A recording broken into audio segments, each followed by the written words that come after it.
He swung on and hit the end of right field deep. And you can't forget about this one. Blaze Salter hits number 5, and the Newport Gulls retake the lead. This is the Newport Gulls pregame show, live from Cardines Field in Newport, Rhode Island. Gone! A grand slam! To left power, right tower power, and the Gulls walk off in the 15th inning! Coming up, interviews, stats, standings, lineups, and a whole lot more. Tomas steps on the back for 1 out, throws to first, and he's in time, a double play. Pitch, breaking ball lifted deep to center field, and it is gone! A 2-run shot for Cody Hosey. We get a high drive, left field deep. Bolzano going back, looking up. This ball is a 2-run homer. P.J. Jones hits it out. Stay tuned. The pregame show begins now on the NECBL Broadcast Network. In his first season covering Newport Gulls baseball, here's play-by-play broadcaster Stephen Huff.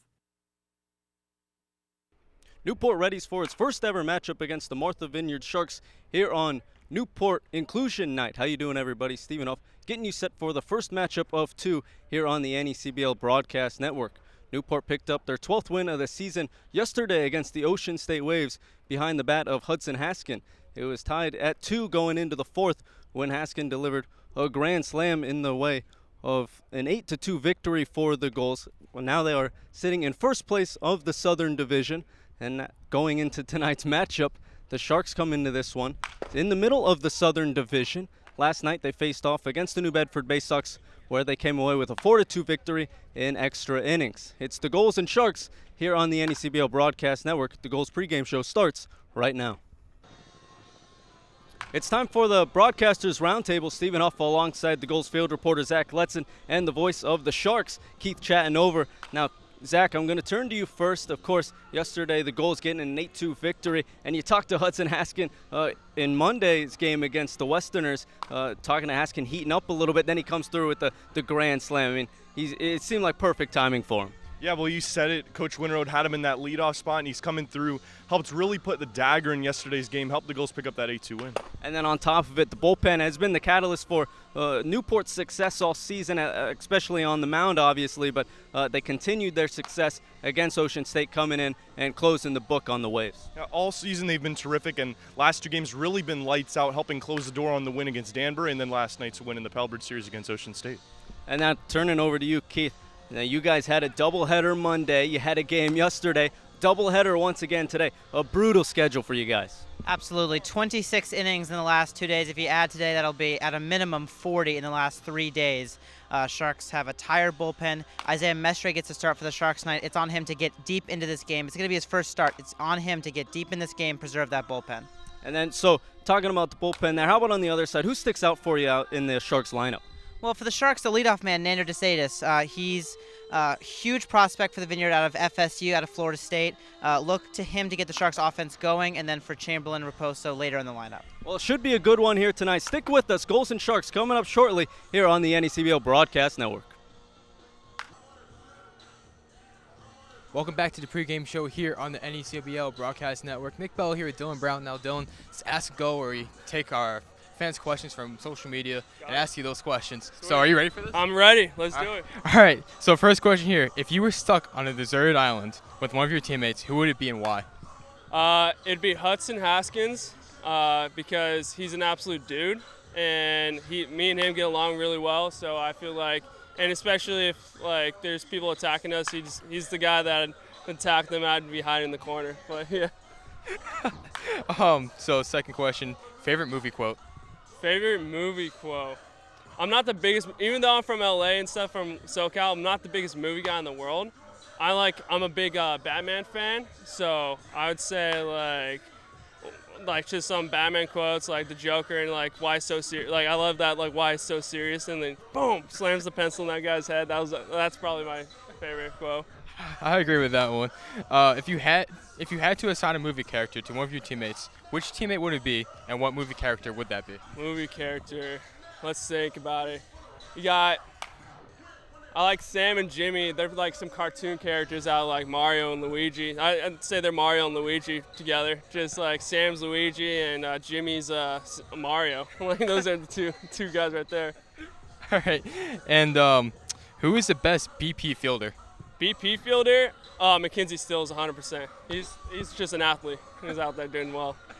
And so I understand that you guys out there in the bullpen have a football you throw around during the game. So Yes. who's the best QB? Oh, best QB. I mean, Connery was a QB in high school and stuff, but Carson Rudd, the Stanford kid, he throws a really good ball. He's probably the best one right now. And now who's the best receiver? Best receiver, I'd go with Mackenzie again. He's just a straight-up athlete. He's really good. He likes playing catch. So. And so for our last question here, we have a trivia question for you about Newport. Okay. So the question is, what military service academy was based in Newport in the 1800s? The Navy College of War. Is that it? You're onto it. It's not really a service college. Oh, okay. Is it Navy then? Exactly. Okay, That's it right there. okay. So you're the first person to get a question right here. How's that feel? I mean, I'm the smartest guy out here. They've got Stanford, but it doesn't matter. Cal State Fullerton, get that good degree. Well, thank you, Dylan, and the pregame show continues next on the NECBL Broadcast Network. Welcome back to the Gulls pregame show. It's time for the Coach's Corner. I'm joined alongside the Gulls hitting coach, Jim Sorrow. And, Coach, we look at this team, and they're hitting for average now towards the top in the league, but they're also towards the top in the league in walks. Talk a little bit about how balanced in their approach they are. Well, we talk about being on time, because when you're on time, you won't be chasing balls down in the zone. And we always try and make the pitcher bring the off speed up in the zone. And when you're on time, you're able to do that. If you're not on time, you can't, and then you swing at balls you shouldn't be, and then the on-base percentage goes down. But what we're doing right now is we're on time, and we're getting good pitches to hit, and that's why the batting average has been going up, and the on-base percentage as well. One of the guys that has been one of the stars lately for the Gulls is Hudson Haskin. He started out slow, but he's, the grand slam last night, and a lot of that has been because of the work he's put in off the field.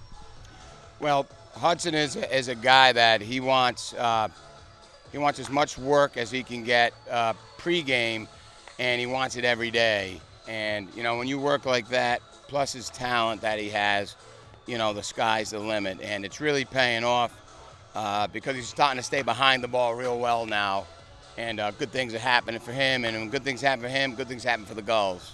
And then obviously tonight you guys are playing the Vineyard twice here today. What are some of the challenges, not only with the doubleheader, but facing a team that you haven't seen yet on the season? Well, when you haven't seen a team, you don't know what their rhythm is going to be. You don't know what the off speed is going to bring from the team. You don't know the type of velocity that they have.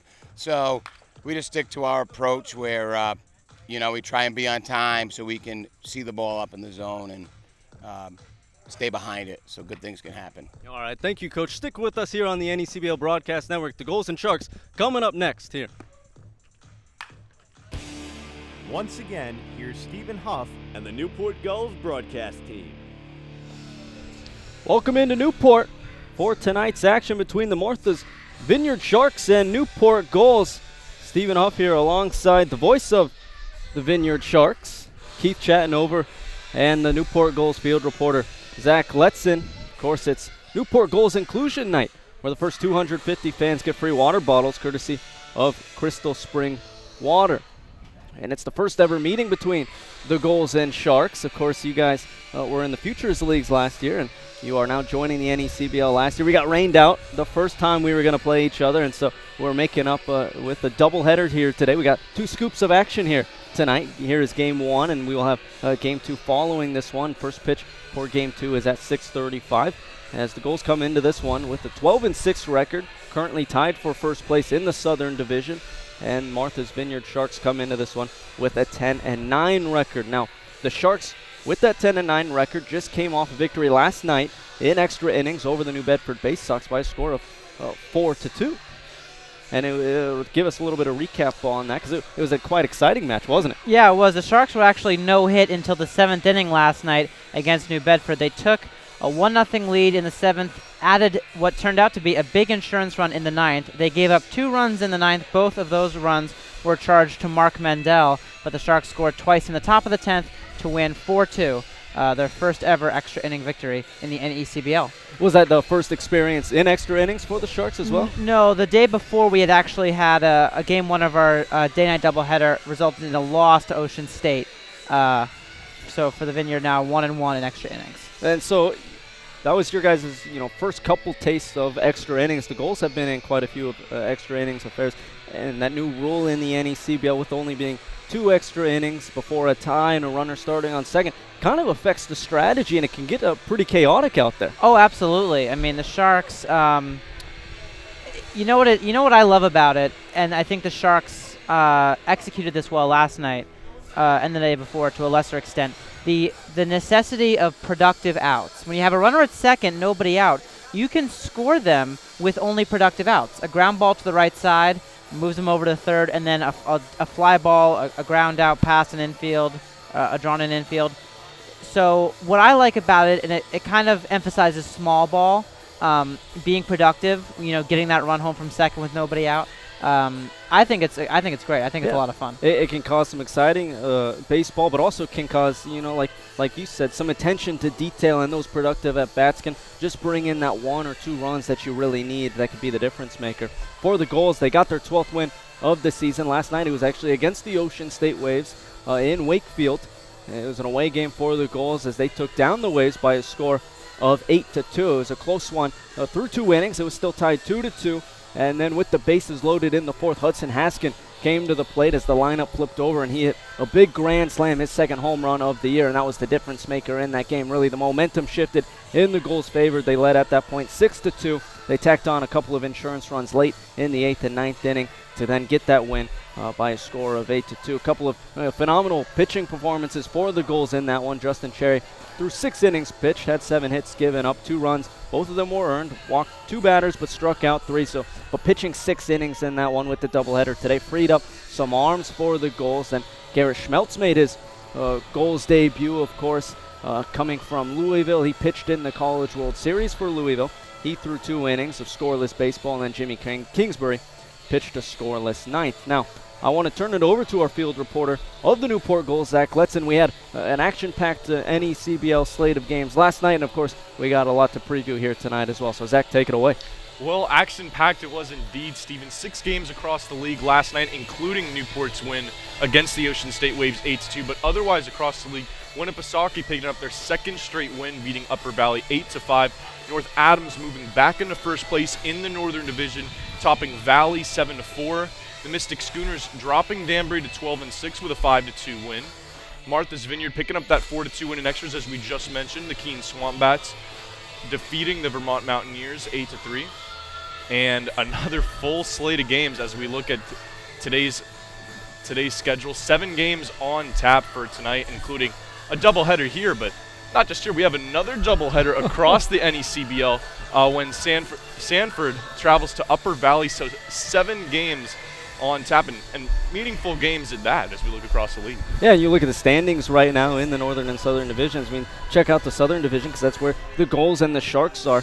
Danbury and Newport currently tied for first place, both with a 12-6 record. Mystic right behind with an 11-7 record, and the Sharks right behind with a 10-9 record. So it's going to get really tight as the season progresses for who's going to get those 3 spots into the playoffs. But looking at tonight's matchup, we're going to take a first look at the Sharks. Going over to you, Keith. Who is in the Sharks lineup here tonight? So for the Sharks, Nander DeSatis, the 6th overall prospect out of high school down in Florida, will bat leadoff. Kai Nelson will bat second, then Matt Chamberlain, whose 16 walks tie him for first in the NECBL. Nick Raposo does the DHing. He is number 1 in the NECBL with 20 RBIs. Nick Orr in the lineup. He will bat 5th. Rudy Aguilar will bat 6th for the Sharks. His batting average still up above 300. Josh Spiegel gets the day behind the plate. I'm assuming it will be Raposo for Game 2. Mike Nell gets the start at 3rd. Raper on the bench for the Vineyard. And Colin Shapiro will bat 9th for the Sharks and play left for Isaiah Mestre, the Sharks starter tonight. I'm excited for this matchup because it's the first look for Gulls fans at the Vineyard, and they got a lot of exciting names and exciting players in there. We'll get to more on the Vineyard lineup and some of the players in just a moment, but taking a look at who's going to face off against the Sharks on the mound for the Gulls is Pat Maybach of Salve Regina, the rising senior. So far on the season for the Gulls, he has 4 appearances. This will be his first start on the mound for Newport. He has a 5.63 ERA for the Gulls through 8 innings pitched. He's given up 5 runs, all of them earned, off of 15 hits. He hasn't walked anybody, but he does have 10 strikeouts on the season. He's a very talented pitcher, has fastball curve changeup that he mixes really well, so something to look out for if you're a Newport Gulls fan. Now turning on to the other side of things for Newport, taking a look at their lineup. Scott Holzwasser, the second baseman from Northeastern, will lead things off for the Gulls, followed by Hudson Haskin, the center fielder from Tulane. Hitting in the third spot for Newport is Chris Hamilton, first baseman from Stony Brook. And in the cleanup spot is Brett Vosick, the left fielder from the University of Kansas. Following him is Justin Henry Malloy, the third baseman from Vanderbilt. And then Colton Bender, he'll be handling the duties behind the plate for the Gulls. And Austin James will be the seventh hitter in the Newport lineup. He will be playing shortstop tonight. And then Saeed Walker, he'll be playing right field. We've seen him play a little bit of center and right. He'll be playing right tonight. And then rounding out the Gulls lineup is Isaiah Thomas. He'll be the designated hitter for the Gulls. Then, of course, facing off against them for the Sharks, who is it? It is Isaiah Mestre, who is making his first start as a Shark in 5 appearances so far this year, exclusively out of the bullpen. He owns a 7.27 ERA, 9 Ks, in under 9 innings, only 1 walk in those 8 2/3. Really the problem for Mestre above anything else is the slugging. 429 opponent's slugging percentage against him. Doesn't give up too many hits, but usually he gives up a fair few extra base hits. With the doubleheader today and the fact that the Sharks over the course of the past 2 days played a combined, you go 9 plus 7, 16, then 10, 26, 2 games. They are looking for Mestre to go deep into this ball game. I think that's definitely the theme. Well, that will be something we keep our eyes on. Taking a look at who will be keeping their eyes on balls and strikes here tonight. Tonight's umpires for the Gulls and Sharks. Behind home plate is Kenny Tochi for Game 1. Levante Palmer and Kevin Beck will be in the field. Kevin Beck will be tonight's home plate umpire in Game number 2. Now looking at what the weather is for first pitch here in Game number 1. It's a sunny 80 degrees here at first pitch for Game number 1 here in Newport. Got an 8-mile-per-hour wind coming out of the southeast area, but it is a 61% humidity and actually feels like 83 degrees, so a little bit muggy out here. And if you were watching in batting practice, the ball was traveling a little bit. Yes, it was. Because of that humidity, and that's been a trend as of this week. We've seen the ball carry a little bit more as the weather's been heating up. Yeah, same thing has been happening at the Shark Tank. I've said it a couple of times on our broadcast that baseballs have been hit better than I thought originally off the bat. One thing to note, if the ball's going to carry, we might see some home runs here in Newport. 330 down the left field line, 350 in the cutout and left, 345 again, another jut in, 365 straightaway center, a huge jut in for your Sharks fans, 315 in right center, another final jut out to 350 or so, and then 285 down the right field line. So there is a 28-foot fence throughout the entire outfield, but I saw some balls hit out of this ballpark during batting practice that were they were fly balls that happened to clear the fence. So don't be surprised, particularly DeSatis really had some good swings during BP. I wouldn't be surprised if a couple of Sharks go yard today. Yeah, the 28 uniform fence all around. Now, there is a 41-foot netting above the 28 fence in right field, but the rule is, for anyone that's unfamiliar with it, maybe if you're listening on the Sharks side of things, if it hits the netting, it is still a home run. It is still by rule a home run. It is just there for protective purposes of the houses past right field. But you're right, a 28-foot fence all around. It makes it a little bit more tough, but it might cause a lot of doubles here, as we've seen. But guys still can hit it out of the park. We've seen it from Scott Holzwasser this past week. Justin Henry Malloy hit one out last time here in Cardines.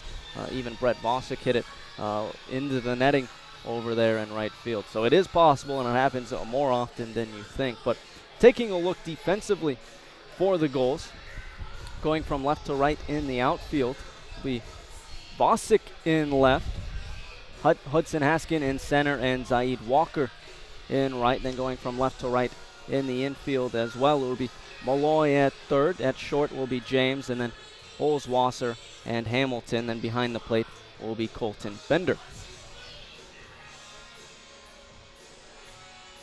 So it should be a good matchup here tonight. I mean, first ever matchup between these two sides. It is, yeah. This is the only NECBL South Division team the Sharks have yet to play. This is a makeup from the June 21st rainout.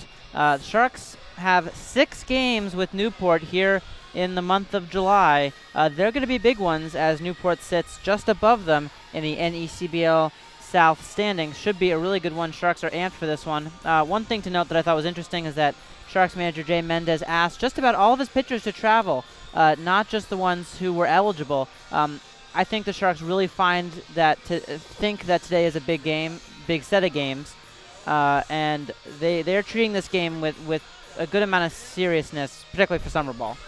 And that makes it, interesting because this could alter the standings so much. And exactly. There's, about 2/3 of the season, if you look game-wise, schedule-wise, left because of the so many rainouts, but only a month left calendar-wise. And so it's going to get, packed with games, and it already has been for both teams this past week.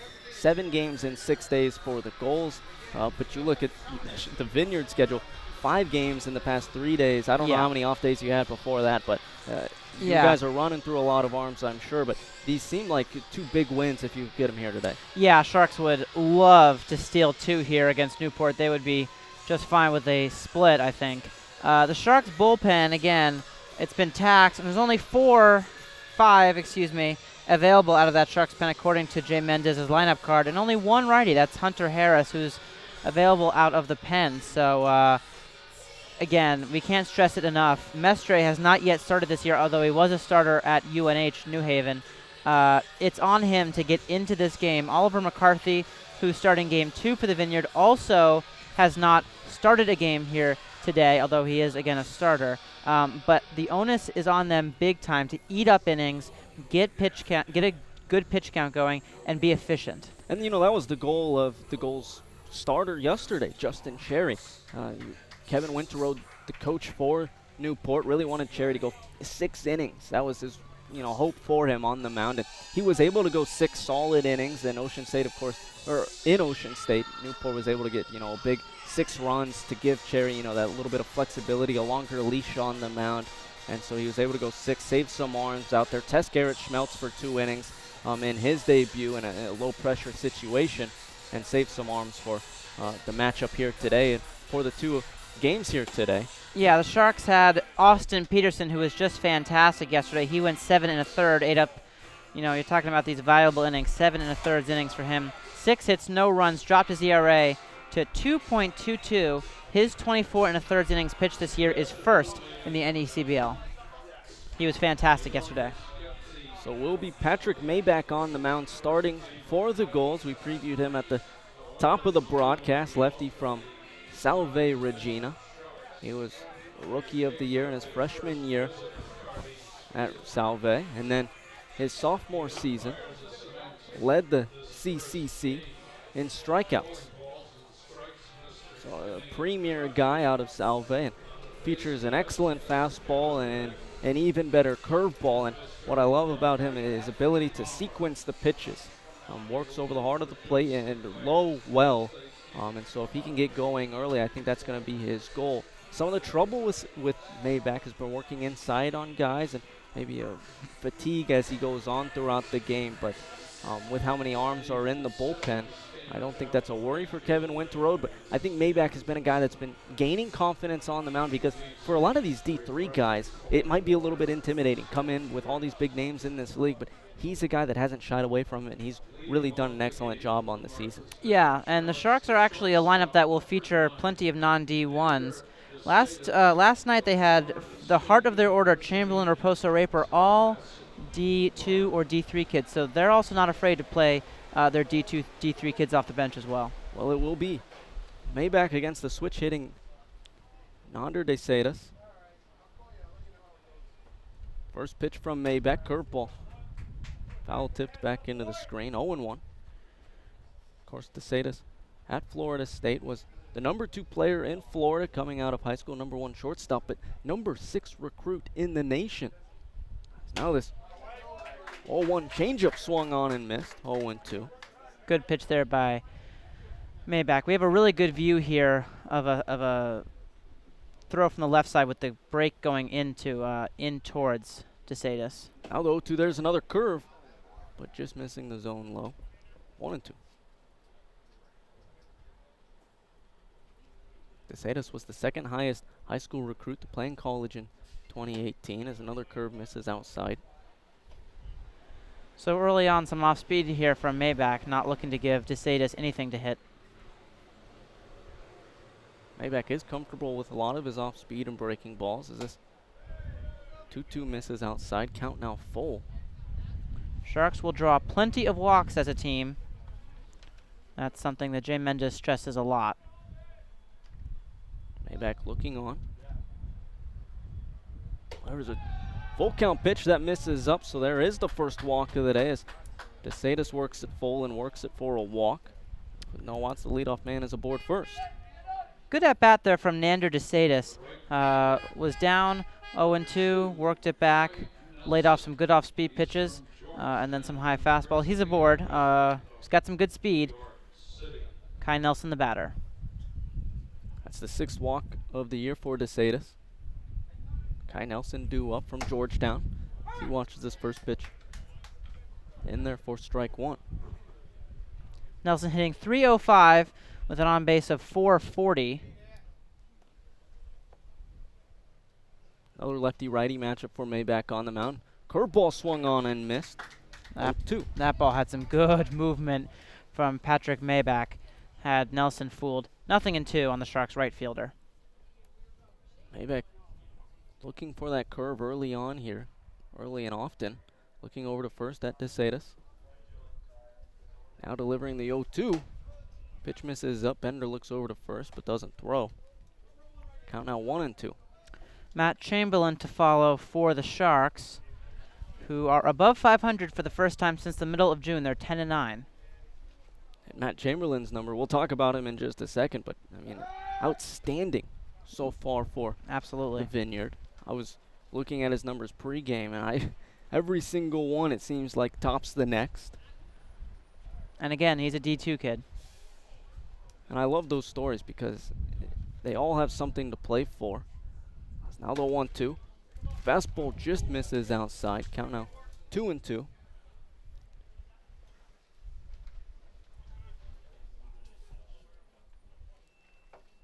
So Maybach getting ahead in counts, but now struggling to finish off some batters. Maybach on the 2-2, gets a grounder over to James at short. He flips to Holzwasser for 1 at second. Throw to first in time for a 6-4-3 double play. Well, Nelson hit that ball awfully hard, but it was tailor-made right at Austin James. Easy flip over to Holzwasser, and then the easy turn. 6-4-3, 2 outs, nobody on for Matt Chamberlain. So if you're Maybach on the mound, that's exactly what you wanted in that situation. That will bring up the lefty from the University of New Haven, Matt Chamberlain. Talked about him just a second ago, hitting .324 for the Sharks. Yep, 11 steals, his 20 runs rank second, his 16 walks are tied for first in the NECBL. Leads the team in hits with 23 as he watches his first pitch miss, ball 1. Leads the team in hits with 23, has 2 home runs, as you said, 16 walks, 11 stolen bases. What can't he do? Nothing. He's good in center as well. Now the 1-0, he watches once again, 2-0. He has started every game for the Sharks. He has played every inning in center field since opening day. He's been the guy for the Vineyard. Now dropped to the 3 spot every day. As this pitch is going to be flown into foul territory, Malloy looking for it along the third base line as he watches it fall into the bleachers. That's a ball that at the Shark Tank, you guys haven't been there yet. You will find that's a foul out to the third baseman every time. There is tons of foul territory at the Shark Tank, but Chamberlain gets lucky here. Not a ton of room as we go down the left field line. Yeah. So he stays alive. Cardines here in Newport, one of the oldest stadium in America. Not a lot of foul room territory. As this one's going to be lined back up the middle, and that will be the first hit of the day for the Sharks. So we're talking about how good Chamberlain is, and he adds to his 23 hit totals that mark at 24 now. Yeah, 2-out single. Perhaps the only more impressive Shark, Nick Raposo, hitting .339 with an on-base percentage of .414. First in the NECBL in RBIs, and this is a D3 kid, Wheaton College product. A Mass liberal arts school, and he has just been fantastic, continuing the spectacular spring he had at Wheaton. hit 372 at Wheaton. That first pitch misses low. Bender pump fakes to first. They're going to have Chamberlain in a pickle. Bender chasing him down, throws to Hamilton. And so so far it's a 2-3-4. Now back to Bender. They are chasing down Chamberlain, running him over at second. James with it. Now Chamberlain trying to get away, but he can't. Oh, I think he did. Oh, he did. I was blocked and by now a pole. Now Hamilton is able to retire him. So Chamberlain is caught out in a pickle. I don't even want to sort it out just right now, but no runs crossed for the Sharks here in the first in an unorthodox 1-2-3 inning. Heading into the bottom of the first, it's still 0-0 here on the NECBL Broadcast Network. 0-0 here in the bottom of the first. Stephen Huff alongside the voice of the Martha's Vineyard Sharks, Keith Chattanova, as it will be Isaiah Mastre on the mound for the Sharks. Yep, Mestre gets the start, his first start as a Shark. He is a starter at college, but this is his first time starting for the Vineyard. Behind him defensively, Mike Nell at third, DeSatis at short, Aguilar at second, and Orr at first, and then left to right in the outfield. Shapiro, Chamberlain, Nelson, and then Josh Spiegel behind the plate for game one today for Mr. Mestre. Leading things off for the Gulls is Scott Holzwasser of Northeastern. Comes into this one with a 327 average for the Gulls. Also comes into this one riding a 10-game hit streak dating back to June 11th. It's the first pitch to Holzwasser, missing inside, 1-0. Mestre, the Pittsfield, Mass native, University of New Haven product now. Now the 1-0 to Holzwasser, going to be grounded along the third base line, but just tailing foul, left of the bag. That just missed. Potentially extra bases for Holzwasser. Nell, the third baseman, had no shot. Third base umpire correctly called it foul. It just missed. Looked like it had a chance to go over the bag, but you're right. I mean, it just tailed left of the bag, so great call there from Levante Palmer. And so we'll go again now with the count even at 1. Mestre looking on righty matchup for him on the mound. Out of the windup, delivers a 1-1 that's popped up right at the plate. Spiegel looking for it. Now he's underneath it, going back into fair territory, and he's therefore out number 1. I used to be a catcher in Little League. That was my least by far. Spiegel made it look easy. He didn't have that ball squared away for most of it. He was in foul territory for most of the airtime. Drifted into fair territory, made the catch. Pop out to the catcher, number 2 on your scorecard. 1 away for Hudson Haskin. Well, I tell you what, that is, a really tough play. Those high pop-ups that can swirl in the wind. We talked about, the 8-10 mile per hour wind here tonight. The ball can get caught up in that, be difficult to track. It's his first pitch slider in there for strike 1 on Hudson Haskin. That's a good slider from Mestre. He'll rely on that. Of course, Haskin was the player of the game last night for the Gulls with that grand slam. That gave the Gulls the lead and momentum to beat the Waves. He's going to pop this one back up behind the screen. Quickly falling behind in this count, 0-2. I think one of the coolest things about this ballpark is it's surrounded everywhere. So that ball behind us, that's going to be on the street because the street's right there. It's really it has a Fenway feel. There's objects around the entire ballpark. Fenway and Wrigley are some of the sister parks of Cardines, just with the age and characteristic of it, where they are built and the dimensions, some of the trees and vines coming in as well. Now this pitch to Haskin, going to be grounded down the third base line. Nell with it, throws to first in time for out number 2. Nice play by Mike Nell. Knew exactly how much time he had. Bounced the throw over to Orr. Orr with the good scoop. Nell and Orr connect. 2 men away. So quick 2 outs for the Gulls here in the bottom of the first. That will bring up the lefty from Stony Brook, Chris Hamilton. He's been on a tear lately, now hitting .314 for the Gulls. 5 doubles on the year and a home run. This first pitch he's swinging, going to be grounded over to the second base side. Aguilar has it, flips to first for out number 3. So 3 up, 3 down for the Gulls in the bottom half of the first. Heading into the second, still 0-0 here on the NECBL Broadcast Network. Top of the second here at Cardine, still 0-0. Stephen Huff alongside Keith Chattanova, the voice of the Martha's Vineyard Sharks, and Zach Letson, the field reporter of the Newport Gulls. As it is still Pat Maybach out there on the mound, tonight's starter for the Gulls in the first game of 2 between these two sides. First pitch from Maybach. Fastball on the outside edge for strike 1. Nick Raposo, the batter, he was up when Chamberlain was caught on what turns out to be a 2-3-4-2-6-3 caught stealing. Took us a whole half inning to sort that one out as that curveball drops in.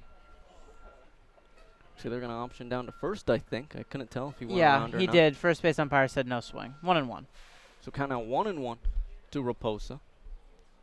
As you said, first in the NECBL and RBI. Now the 1-1 fastball on the outside edge, 1-2.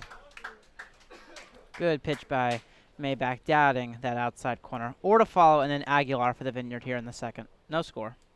Of course, as we mentioned, doubleheader tonight between these two sides. That curveball is going to be chopped foul, 1-2 once again.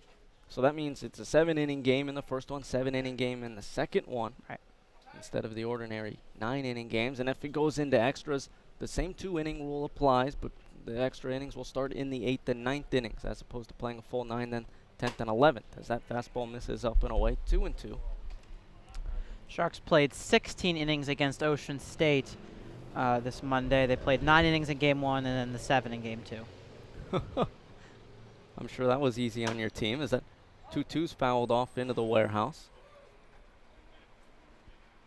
Adding another dent to it, so we'll go again. Count even at 2. Of course, extra innings in the first one. Ended almost in a tie. For Ocean State got the better of the Vineyard, and then Game 2 ended in just 7 innings. Now the curveball misses up from Maybach, count full. Second full count here through the first 4 batters for Patrick Maybach. Sitting at 23 pitches. This will be number 24. Maybach delivers a fastball missing inside for ball 4, so second walk of the day for him. Both of them coming on full counts. Yep, and again, this is what the Sharks do. They work a lot of counts. They draw a lot of walks. DeSatis and Raposo now have both walked. Leadoff man is on for Nick Orr. 4 for 15 to start his Sharks career, including a home run against Mystic on the 28th. Getting the start at first, also has played in right for the Vineyard this year. What's interesting about Nick Orr, I was doing some research on him. His cousin, Tommy, is a member of the Australian national soccer team. As that first pitch misses outside. Yep, definitely has the Australian roots.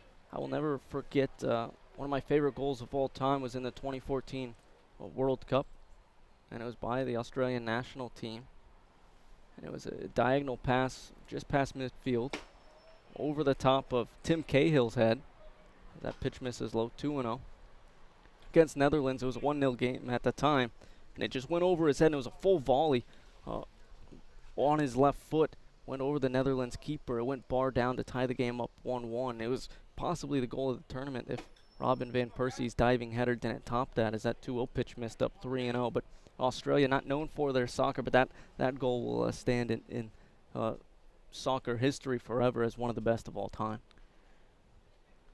And so with Orr up 3-0 in this count, Colton Bender will go talk with Maybach. Yeah, Maybach struggling to find the zone a little bit here. Already 2 walks on the day. Hasn't looked awful out there, but just working around the zone. And as we said, unable to finish some hitters off. And then this one, first count on the day that he's fall behind 3-0. He's now looking to come back into this count. Delivers a 3-0 pitch that misses up and away once again. So 2 straight walks for Maybach here to start the second. Third walk of the day for him. Sound like a broken record, but this is what the Sharks do best. They draw tons of walks. Rudy Aguilar now will be the batter. He started off the year 0 for 7, but since then he's been really hitting well. 15 for 42, and he has forced Jay Mendez's hand. He's getting more and more time at second. Lutz also plays some second for the Sharks, Slavens as well. But Aguilar keeps hitting. He's going to keep playing. Aguilar hitting .306 on the season for St. John's at .233. Favorite player, he says, is Javi Baez. Lefty on righty matchup for Maybach on the mound. He's going to ground this one along the third base line. Malloy with it. Throws the first in time for out number 1. Basically a swinging bunt for Rudy Aguilar. Malloy had a tough time getting that ball out of his hand, or out of his glove rather. By the time he did, he had no play, definitely no play at third, and then Orr was going to beat it at second. So he gets Aguilar by a stride or two. So the Sharks have second and third, one out, and their catcher, Josh Spiegel, at the plate, looking to drive in a run. Yeah, and you'll take that if you're the Sharks. I mean, like you said, a swinging bunt puts two runners in scoring position in a 0-0 ball game. You're only playing 7 today, so you might have to be a little bit more aggressive. It might end a little bit closer game, and so with only one away now, a great opportunity for the Vineyard as this first pitch curveball. Spiegel watches drop into the zone, 0-1. Spiegel's bugaboo has been the strikeout. If you're the Sharks, you really wanted to put something in play. The Gulls are back. They'll concede the first run of the game. So for Spiegel, put something in contact. Now this 0-1 skips at the plate. Spiegel held back as Bender blocked it and kept it at the bay. I'm surprised Bender or Maybach didn't ask for an appeal there. I know. I thought, one of them might look around. Bender now talking to the home plate umpire, Kenny Tochi. He thought it was obvious, and maybe that's why he didn't appeal. Yeah, I thought Spiegel swung, but yeah, that's why I thought he swung as well. Yeah, so that's why I was kind of. So I guess the count. Yeah, so I guess the count's 1-1. There's no first base umpire right now, but the home plate umpire didn't ask the right side field umpire for help. He would have a better view than he does. But the count's 1-1. Maybach, lefty on righty matchup for him on the mound, delivers a fastball missing low. 2-1. Spiegel redshirted this year for Oklahoma State. Was an All-Atlantic Region first team coming out of high school. So has plenty of talent to his name. And a great opportunity here for the Sharks. Now the 2-1. Misses up, 3-1. So that's 11 out of the first 17 in this inning that have missed for Patrick Maybach. He is in danger of loading the bases for Mike Nell. If I'm Maybach, I'd rather face Spiegel here, but he's behind on him 3-1. Good pitch to hit if you're Spiegel. Probably have the green light if it's in the zone. Now the 3-1, it misses outside by quite a bit, and so that will load the bases for Maybach on all walks as well. He's walked the bases loaded for Mike Nell, and even though he's in the 8 hole, you'd suspect maybe not as strong of a hitter, but he's hitting 300, and he's worked 3 walks. As now that will bring out Greg Zacharison, the pitching coach for Newport. And the entire Newport infield will join him. Sharks have not hit a ball out of the infield in this inning or in the game, frankly, but they have the bases loaded on 3 walks. Raposo, Orr, and Spiegel all have walked, and 12 out of the first 18 pitches, so 2 out of every 3 in this inning, have not been in the zone for Maybach. He is up now to 34 pitches through an inning and a third, whereas the Sharks starter, Isaiah Mestre, is doing exactly what we said he had to do. He's at only 8 through an inning. He had a good first inning.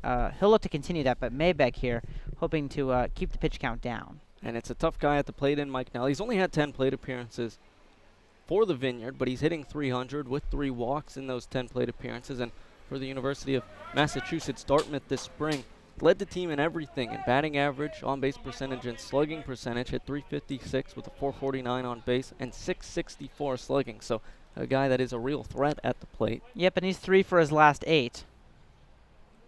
Now Maybach, lefty on righty matchup for him. There was a fastball that catches the corner low and away, 0-1. You know, he had about a 3-week period where he saw no playing time between June 7th and June 30th. He's been in there a little bit more frequently. He's taken advantage, and again, like Aguilar, has forced Mendez's hand. Now the 0-1 curveball going to be grounded foul along the first base line, 0-2. The Sharks have a ton of infielders who can all play and who all deserve playing time. And Nell is getting his opportunity today. And in the past couple of games, he's really proven himself. So, again, wouldn't be surprised if Mendez continues to run him out there. Jackson Raper, the Sharks' everyday third baseman, is sitting today for Game 1. Now Maybach on the 0-2. Delivers a pitch lined right back to us. Count remains. So Maybach, that meeting on the mound might have helped him a little bit because he's found the zone on the next 3 pitches. He's working ahead in this count against Nell. Again, bases loaded here in the top of the second with 1 away. Still 0-0. Sharks and goals, but the Sharks threatening right now as Maybeck delivers the 0-2 curve, but just drops beneath the zone. Nice discipline there from Nell at the plate. You know, we get a great view here at Cardines Field of just how sharp that break is and how little time these guys have to see it. Nell with a great eye to lay off, 1 and 2. And that ball looked like it was going to be in the zone pretty much the whole way until Right. a split second before it just dropped beneath. It's now on the 1-2. Maybeck looking on, out of the stretch, delivers a curve that swung on and missed. Forced strike 3.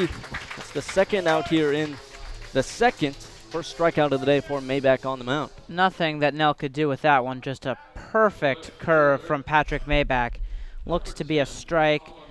So Nell with a swing and miss, and the Vineyard still with the bases loaded, bring up Colin Shapiro. Shapiro, the 9-hole hitter for the Sharks, watches his first pitch fastball miss low, 1-0. And if you're the Sharks, even if you don't score, still a victory in the fact that you've worked Maybeck's count way up here in a doubleheader, starting pitching at a premium. So now the 1-0 fastball in there. Shapiro on the year for the Sharks, hitting .206. Has worked to 9 walks. So when you talk about how these Sharks have no problem with taking walks, working counts, even in the 9-hole, he's proof of it. One of the table setters, if you will, for the Vineyard. Absolutely. Now lefty on lefty matchup. The 1-1 skips at the plate. Another nice block from Bender. So count climbs to 2-1. Well, you know, he's a guy who came into today hitting just .206, but his on-base percentage is .400. Yeah. So you talk about the drastic difference between the two. It comes from those those walks. Of course. And so, yeah, he's a guy who sets the table usually via the walk, more so than the hit. Now Maybeck looking on, behind in the count, delivers 2-1. Misses up, 3-1. Already 4 walks on the day for Maybeck. He can't walk a 5th here. If he does, Raposo will score for the Vineyard. And no room to put him. Let's see, 3-1 offering. Fouled off by Shapiro. Looked like he got the pitch he wanted, had the green light to go, but couldn't catch up to it. So count now full. Early in this contest, but this is a big pitch. Bases loaded, 2 outs, 3-2. Sharks will be on the move with the pitch. 3-2 here in the top of the second. 3-2 count, 0-0 ball game with 2 away. Runners are going, full count. Misses low and away, and so Maybeck with his 5th walk of the day, 4th of this inning as he walks in a run. And that will give the Sharks a 1-0 lead. So the Sharks are on the board, and they do so without getting a ball out of the infield. 4 walks issued by Patrick Maybeck, but credit the Sharks. They've had a great eye here in the second. They lead 1-0, and they have the top of their order in Nander DeSatis coming up, still with the bases loaded. Big opportunity for the Vineyard to extend this lead. Nander DeSatis worked the first walk of the day for the Gulls. He fell behind in the count 0-2 before working a full count and working a walk as he watches this first pitch curveball miss up. 1-0. Leader was caught in a double play off the bat of Kai Nelson. Now the 1-0. Fastball on the outside edge from Maybeck, 1-1. And when that fastball has been working for Maybeck, it has been on that outside edge, but when he's been missing, a lot of the time it's been low. A lefty on righty matchup for Maybeck. Of course, DeSatis switch hitter for the Sharks. So that 1-1 misses outside, 2-1. That's now 20 out of 32 pitches in this inning that have missed for Maybeck. Not nearly enough strikes from the Gulls southpaw. Not the control we saw in the first inning as this 2-1's going to be grounded up the middle past the diving Holzwasser into center. That will score 1 easily, for the Sharks. And so the bases are still loaded for the Vineyard as they take an early 2-0 lead. Well, that ball was just hit so darn hard that Jay Mendez had no choice but to hold Josh Spiegel at third. So DeSatis has a hit. The Vineyard have a 2-0 lead, and now it will be Kai Nelson as DeSatis makes the Gulls pay for their walks. And it keeps the inning going for the Vineyard with 2 outs. They've scored 2 runs now. And Kai Nelson at the plate, hitting above 300 coming into tonight. He's a guy that can work walks effectively. Has 12 coming into this first matchup of 2. Also has 2 home runs to his name, hitting .305 coming into this first game for Georgetown this spring, hit .264, but .404 on base percentage. Worked 24 walks for the Hoyas as he watches his first pitch curveball from Maybach find the zone. And that's the first curveball we've seen from Maybach in a couple at bats, and first one we've seen find the zone since he's ran into this couple of tough batters that he's faced that he can't find the zone. Is that one curveball finds the exact same spot. So, for the first time in a while, Maybach is working ahead in a count. He's up 0-2 on Nelson. Spiegel at third, Shapiro at second, DeSatis at first for the Sharks. They already lead 2-0. Maybach looking on lefty on righty matchup, delivers 0-2 that misses up and away, so count now 1-2.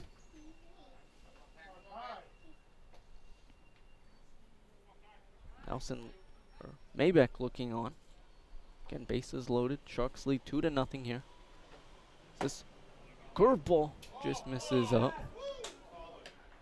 Yeah, the Gulls fans had some grumblings about that one, but I thought it stayed up on Nelson.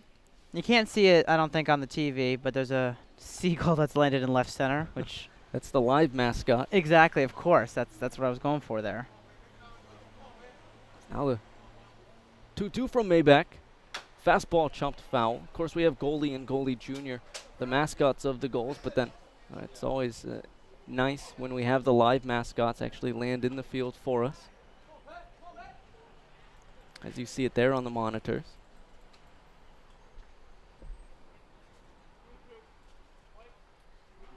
So count now. 2-2 to Nelson at the plate. Maybach. There was a fastball that's going to be popped up into shallow right, going into foul territory is Chris Hamilton, now back into fair territory, and he's there for out number 3, but not before 2 runs cross for the Sharks off of 1 hit as they leave the bases loaded. Heading in to the bottom of the second, the Sharks lead 2-0 here on the NECBL Broadcast Network.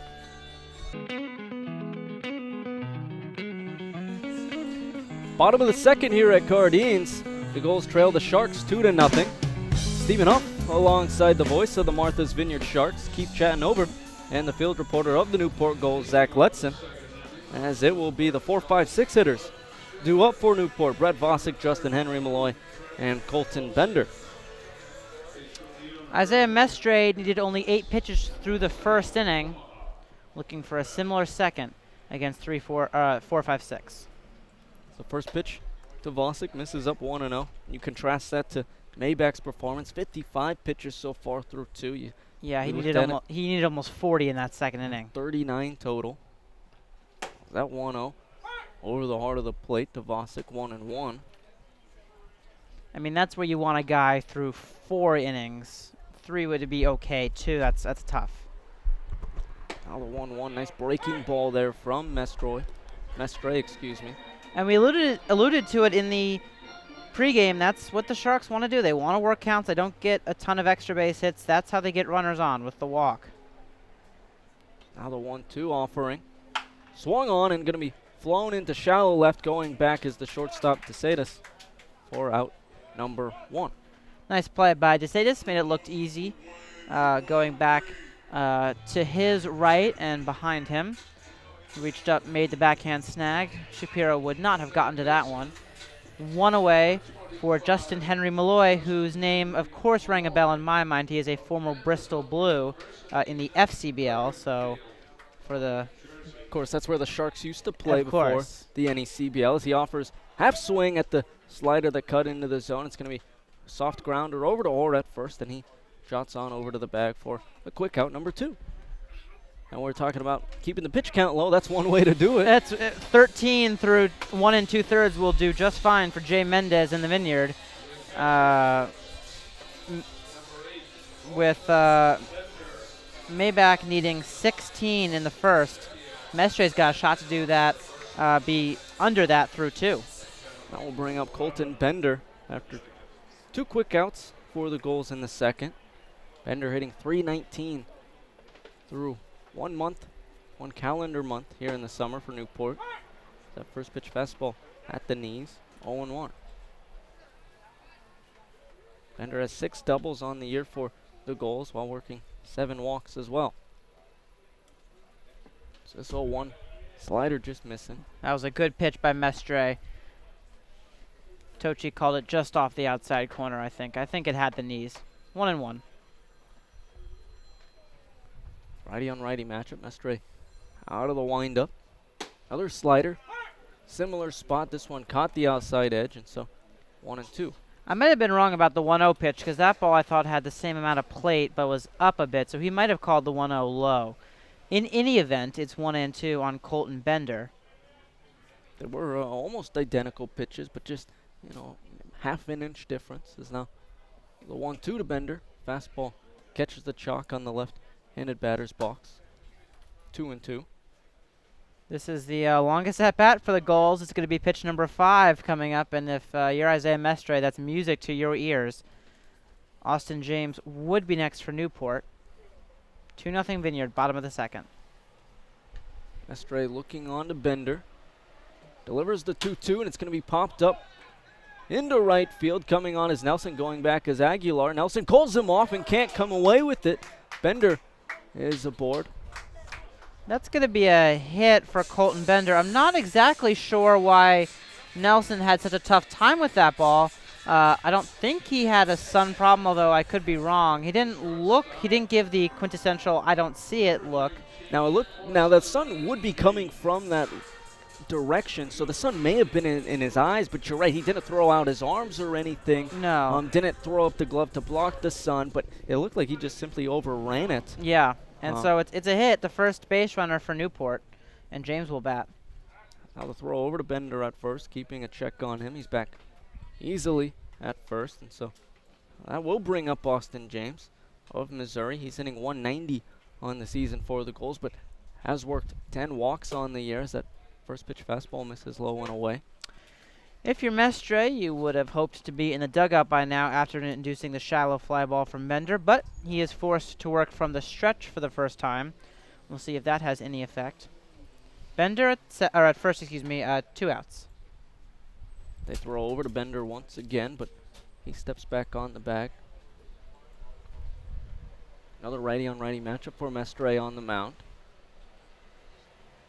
So 1-0. James thought about it, but held back on a fastball on the outside edge. 1-1. Zaid Walker would be next for the Newport Gulls. Mestre looking to put the second inning to bed after Bender with a gift of a 2-out single.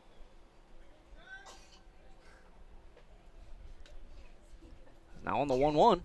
Slider, big swing and a miss. James caught out in front. Well, I said in the first that Mestre is going to rely on that slider, and that was a good one. He's not afraid to use it. He's not afraid to use it when he's up in counts or behind in counts. It's his best off-speed. It's the one he relies on the most, and after the fastball, it's his best pitch. You've seen him go to it quite a bit in these similar counts. He goes to it once again, that 1-2 missing low and away this time, but it really looks to be an effective pitch. We saw it against Bender twice. Yeah, that time just too far outside. Good stop by Josh Spiegel. I think if you asked Spiegel and Raposo together, they'd say Raposo's the better backstop in terms of defense, but good stop there by Spiegel. Really sound fundamentally. Now the 2-2. Fastball swung on and missed for strike 3. First strikeout of the day for Mestre on the mound, and that will end things here in the second. So still 2-0. Sharks lead the Gulls heading into the third here on the NECBL Broadcast Network.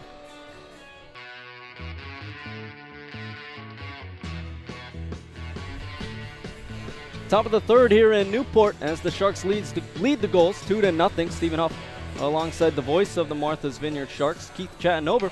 And since it's the third here in a doubleheader, I'm going to send it over to the voice of the Sharks. Keith, take it away. Thank you very much, Stephen. The Sharks have a 2-0 lead. They will send the heart of their order up here in the third against Patrick Maybach, who needed 39 pitches in the second inning. His pitch count is up to 55.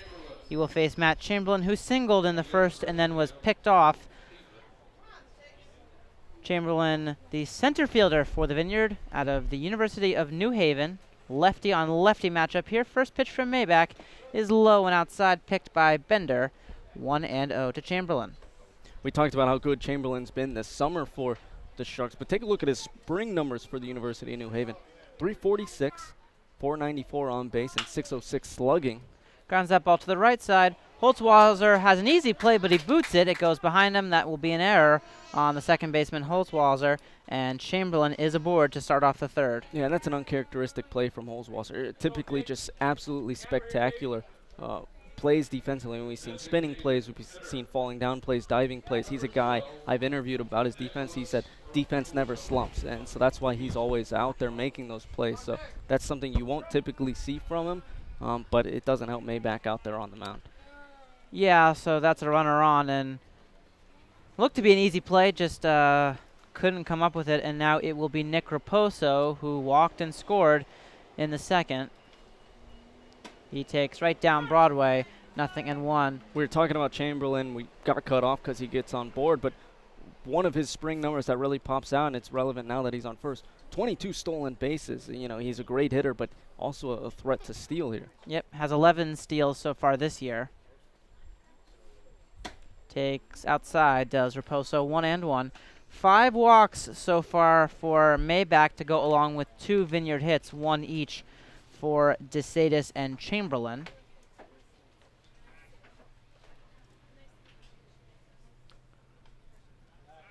Southpaw will go over to first and back in with plenty of time is Chamberlain. Still 1-1 on the Sharks DH this afternoon, Nick Raposo. Of course, with Chamberlain a threat to steal, it might be a little bit tougher with the lefty on the mound. Typically, Southpaws have good pickoff moves. Maybach does, keeping an eye on the runner on first. Raposo takes high. Might have been an off-speed pitch that didn't have much break on it. 2-1. Nick Orr will follow for the Sharks. Yeah, you saw the curveball just not break as much as what we've seen from Maybach there. It stayed up, but with Chamberlain on first, you might see him steal because Maybach has gone with that curveball quite a bit today. Downstairs, 3-1. It's early, but the Sharks are looking to go above 500 by 2 games for the first time all year. And you look at Raposo's numbers, he's another chance for a walk. Already has 1 on the day. Had 21 walks to 5 strikeouts for Wheaton College this spring, so a guy that doesn't strike out and gets on base at a high clip. That ball's grounded to the left side, and it goes past, or actually just past the shortstop for Austin James. It's going to be another error for the Gulls infield. This one a tougher play, but it was hit pretty much right at James, and it just ate him up. So 2 straight errors to begin the inning, the first 2 for Newport on the day. Yeah, 2 tough plays for the Gulls defensively. I mean, Holtzwasser, just a tough break. You know, he didn't come away with a more routine play, but James on this one, rolling to his right. Looks like his feet got caught up on him and just couldn't come away with the play. So Maybach on the mound already struggling here today. Doesn't help his confidence when you've had 2 errors here to start the third. As you saw on the video, there is already action in the Gulls bullpen. That ball's grounded off the glove of the pitcher. Maybach, his only play will be to first, and there is 1 out. That's another play. There won't be an error there, but if Maybach had come up with that cleanly, they might have been able to double up, or instead the Sharks have 2 runners in scoring position for Rudy Aguilar. Yeah, you're absolutely right. I mean, we saw that earlier in the game when it was an effectively swinging bunt for the Sharks, and it loaded, put runners in scoring position, and then later we saw the bases become loaded for the Vineyard, but that one could have been a double play for Maybach on the mound, and he ended up just not being able to come away with it. He ended up getting one out, which is a positive, but you would hope for 2 there. Aguilar takes on the inside corner and at the knees, 0-1. Newport is electing to play their infield in. Henry Malloy, James Holtzwasser, and Hamilton left to right are all on the infield grass. Another slider, and it dots the outside this time to Aguilar, so 2 off-speed pitches in a row to the Sharks' second baseman, and I think it's 0-2. This strategy of infield in is a product of only 7 innings tonight, and so you can't get behind too early because it might get out of hand, and so they're trying to cut off the run early on. Swing and a miss, strike 3. Aguilar looked fooled in that entire at-bat. And nice job from Maybach. Coming back into this inning, got some easy ground balls. He should be out of this inning if it weren't for the defense behind him. But staying in these at-bats, battling through it, and that curveball's really been on today, and he's got his second strikeout.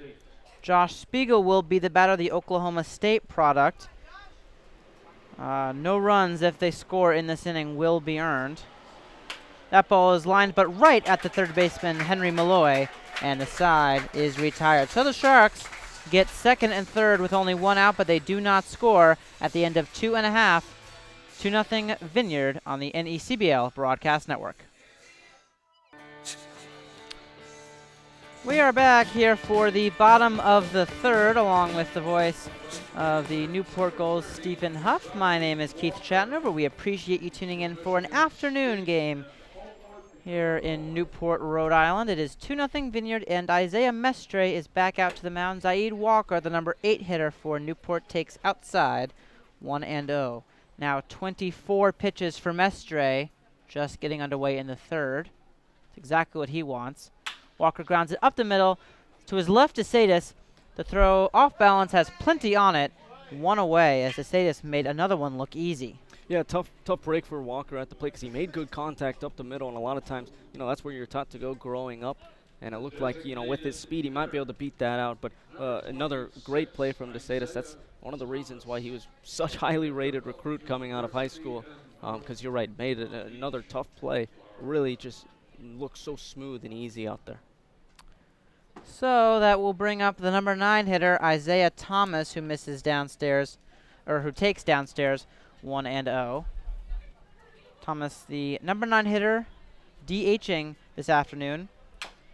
Tops that one foul on the left side. He just arrived from Vanderbilt. Of course, they won the national championship in the College World Series. And instantly what pops out to me watching him in batting practice, watching in these first few at-bats for him, watch for his bat speed. I mean, it just pops out. It just is different. The quick speed at the plate is a guy that has a lot of raw power and good speed on the base pass as well. Swings and foul tips it into the mitt of Spiegel on the slider from Mestre. Looks like even maybe more of a curve. He did take something off it. It's 1-2 on Thomas. Looked like it might have been a little bit more loopy, had a little bit more hook to it. 1-2 for Mestre downstairs, 2-2. And that's interesting because some guys might have a little bit different grips between their sliders and curves, but a lot of sliders and curves actually have the same grip, and it's just different on how you release it. 2-2 way outside, scoots behind Spiegel. First full count between the Newport Gulls and Isaiah Mestre. It's full, 3-2 on Isaiah Thomas, with the leadoff man, Holzwasser, on deck.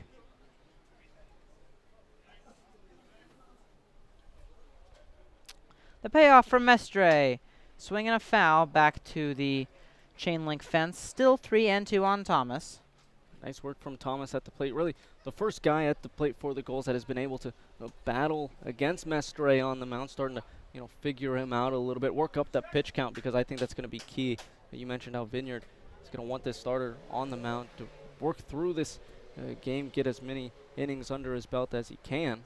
3-2 is lined and over the glove of Nander DeSatis into left. It's a base hit. That was just out of the reach of Nander, and for the second time, the Newport Gulls have singled, and it will be Scott Holzwasser to bat with a runner on. And so Thomas finishes off such a great at-bat with a rocket into left field, and finally DeSatis can't come away with the play, but he nearly did. And so, I mean, you look at a great jumping play there from DeSatis. It was almost able to glove it, but the Gulls get their first base runner here in the third with one away. Almost looked like that ball went to his right instead of over his glove, but he just missed it.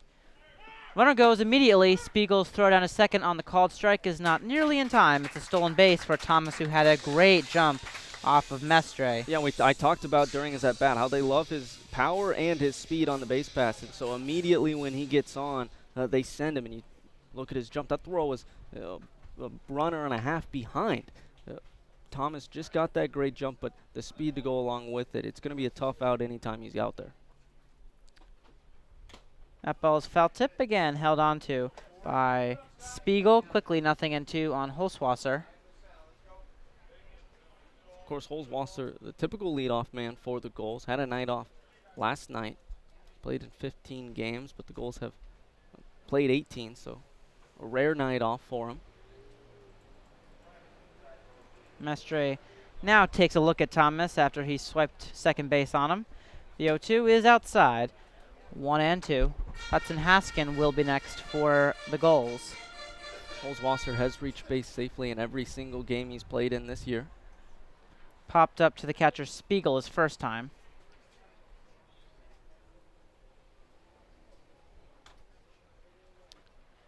Slider hit high in the air to left center field. Ranging back is Chamberlain, deeper than you would be at most ballparks. He makes the catch. The tag to third is going to be just late, and so sliding into third is Thomas. So a productive out for Newport, but there are 2 men away with Hudson Haskin coming up. So that will go down as a sacrifice fly for Holzwasser on that productive out. As that moves up Isaiah Thomas. We saw his speed there. Not a lot of guys would tag up on that play into the left center.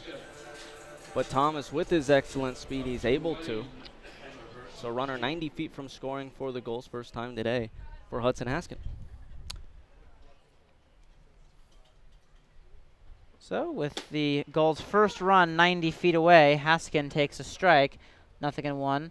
Haskin grounded out to third his first time.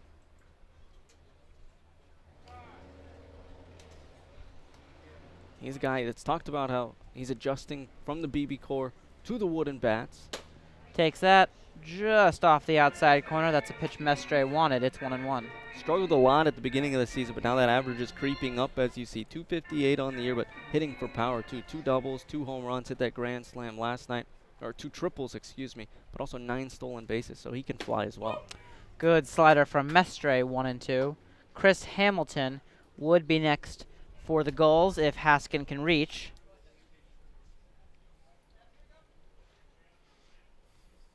This has been the most expensive inning so far for Mestre in terms of pitch count. This will be number 17. The 1-2 to Haskin. Grounded right to DeSatis. He has it. His throw over across the diamond is in time by a stride to retire Haskin and the side. A hit and 1 left at the end of 3. It's 2-0 Vineyard on the NECBL Broadcast Network. We are back here on the shores of Rhode Island for the top of the 4th inning. The Sharks lead Newport by a score of 2-0. For the Vineyard, it will be 8-9-1. Mike Nell, Colin Shapiro, and Nander DeSatis to face Patrick Maybach, whose pitch count is up to 67 through 3. We'll see how much longer he lasts. Nell grounds it sharply to the left side. Austin James has his throw is in plenty of time. 1 pitch and 1 out here in the 4th. Yeah, you know, they are going to be worried about pitch count because they don't want to burn through their relievers in this game, and that's one way to keep it low is these quick at-bats, you know. First pitch, first out here in the 4th inning. Shapiro drove in a run with a walk his first time in the 2nd. He takes a good curve for a strike, 0-1. So Shapiro keeps up what he's done. Not hit for a ton of average, but get a lot of walks. Working quickly is Maybach. It's a good slider again on the outside. Quickly, 0-2 on Shapiro. Yeah, that walk that he worked in the 2nd was his 10th already on the season. Maybach looking better here in the 4th, working much faster. And he takes low and away, does Shapiro. 1-2 with DeSatis waiting on deck. And sometimes that's what you need to do as a pitcher. Get into your groove a little bit, and sometimes without all the runners on the base, you don't have anything to worry about. You're able to do that. 1-2 is slashed over Jay Mendez's head and foul down the left side. It juts awkwardly off of a stanchion back into play. James will throw that one back in. Still 1-2 on Colin Shapiro. But with a clean inning to work, you don't have any of those mental hiccups to worry about, and you can find your groove on the mound and that rhythm. You're seeing it here with Maybach. That ball is fouled on the check swing from Shapiro, and Bender's shaken up. Still 1-2. You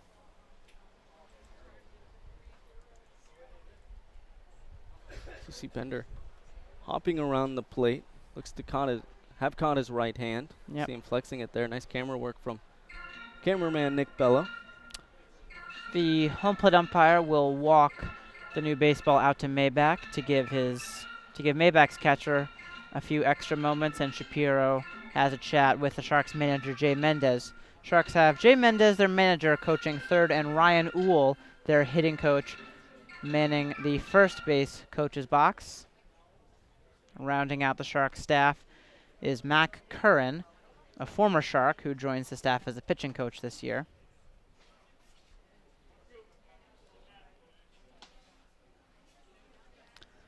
Lefty on lefty matchup here. Shapiro grounds it foul off, I believe, his leg. Still 1-2. Shapiro, one of 2 lefties in this Vineyard lineup, the other being Matt Chamberlain. And then everyone else batting from the right side against the southpaw Maybach, including DeSatis, the switch hitter. Another foul, the 4th with 2 strikes here from Shapiro. Still 1-2. They're battling at the plate. We talked about keeping the pitch count low, but Shapiro making sure that doesn't happen for Maybach. Fouling off the last 3 pitches. Yeah, this will be the 8th just in this at-bat. Shapiro takes low, backhanded by Bender, 2-2. Shapiro walked on 6 pitches his first time, now about to see pitch number 9. So, if nothing else, he's seen now 15 pitches. And that ball is outside, 3-2. And another just solid at-bat being put together by this Vineyard lineup. They only have 2 hits, but they have really made Maybach work awfully hard through these first 3 1/3 innings. Yeah, they've worked 5 walks, 4 of them coming in that second inning. It was a tough go for Maybach. And ball 4 again to Shapiro. What an at-bat from the Sharks left fielder again. Yeah, fouling off pitches, working the count against Maybach, and then coming back and working his second walk of the day. That's the 6th on the day against Maybach, first here in the 4th. Yeah, that was a 10-pitch at-bat. So now it will be Nander DeSatis, who walked in the first and singled home run in the second. And let's see if this is all for Maybach. It's going to be all for Patrick Maybach, if for nothing else, and his pitch count's just so darn high. So we will take a break, and we'll be back here on the NECBL Broadcast Network for the first reliever from Newport. We are back. Patrick Maybach is out after 3 1/3 innings. So far, he's only given up 2, but he's responsible for Shapiro at first. 1 away, the new pitcher, Michael Sansone. And for the report on Sansone, here is Steven. Yeah, they're going with the southpaw from Fairfield. Mike Sansone is making his 7th appearance on the mound for the Gulls. He's pitched 11 1/3 innings for Newport. Hasn't given up a run on this season. Has only given up 4 hits and 1 walk while striking out 18 batters in that 11 1/3 innings pitched. DeSatis takes on the inside corner, 0-1. DeSatis a single and a walk so far today. And what's so effective about Sansone, we talk about it every time. A fastball slider guy, but isn't afraid to work inside on righties at the plate. That ball might have been a broken bat. It's lofted into shallow left, and Vasek will be there. 2 away. You saw Sansone even against DeSatis there. Fastball inside, and DeSatis pulled the trigger on it, but if it was a little bit more out and over the heart of the plate, DeSatis probably would have been able to barrel that one up and put it past the fence. But since it was more in on the hands, he wasn't able to get the barrel on it, and it was just a lazy fly ball out there to Vasek and left. And the problem for Maybach was those walks, 6 of them, which prompted him to need 78 pitches through 3 1/3. That ball was popped a mile-high foul by Nelson. 0-1. Yeah, the book is officially closed with Sansone coming into the game on Maybach.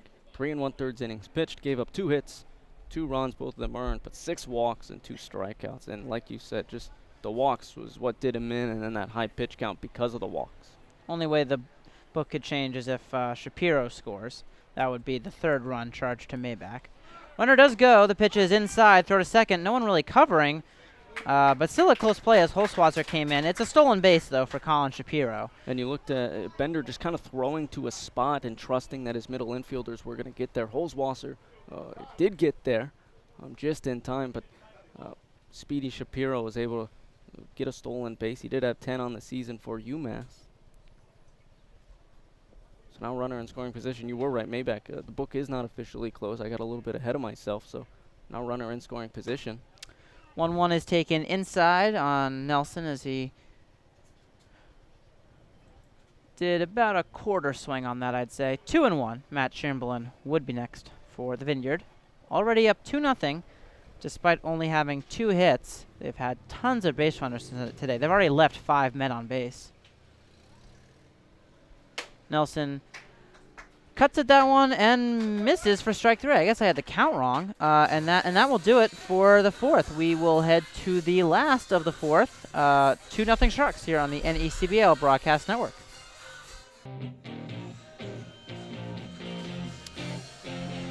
The Martha's Vineyard Sharks are trying to make it 6 wins in their last 7 games.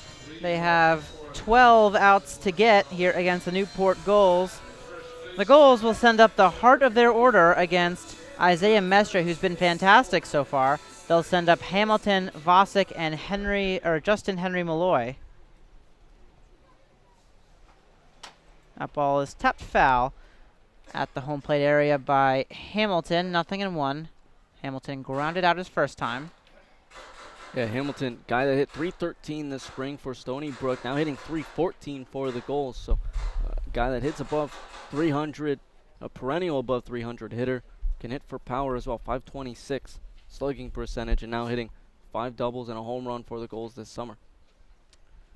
0-1, Mestre paints the inside corner, 0-2. 42 pitches for Isaiah Mestre now. Pretty economical, especially when you compare it to Maybach.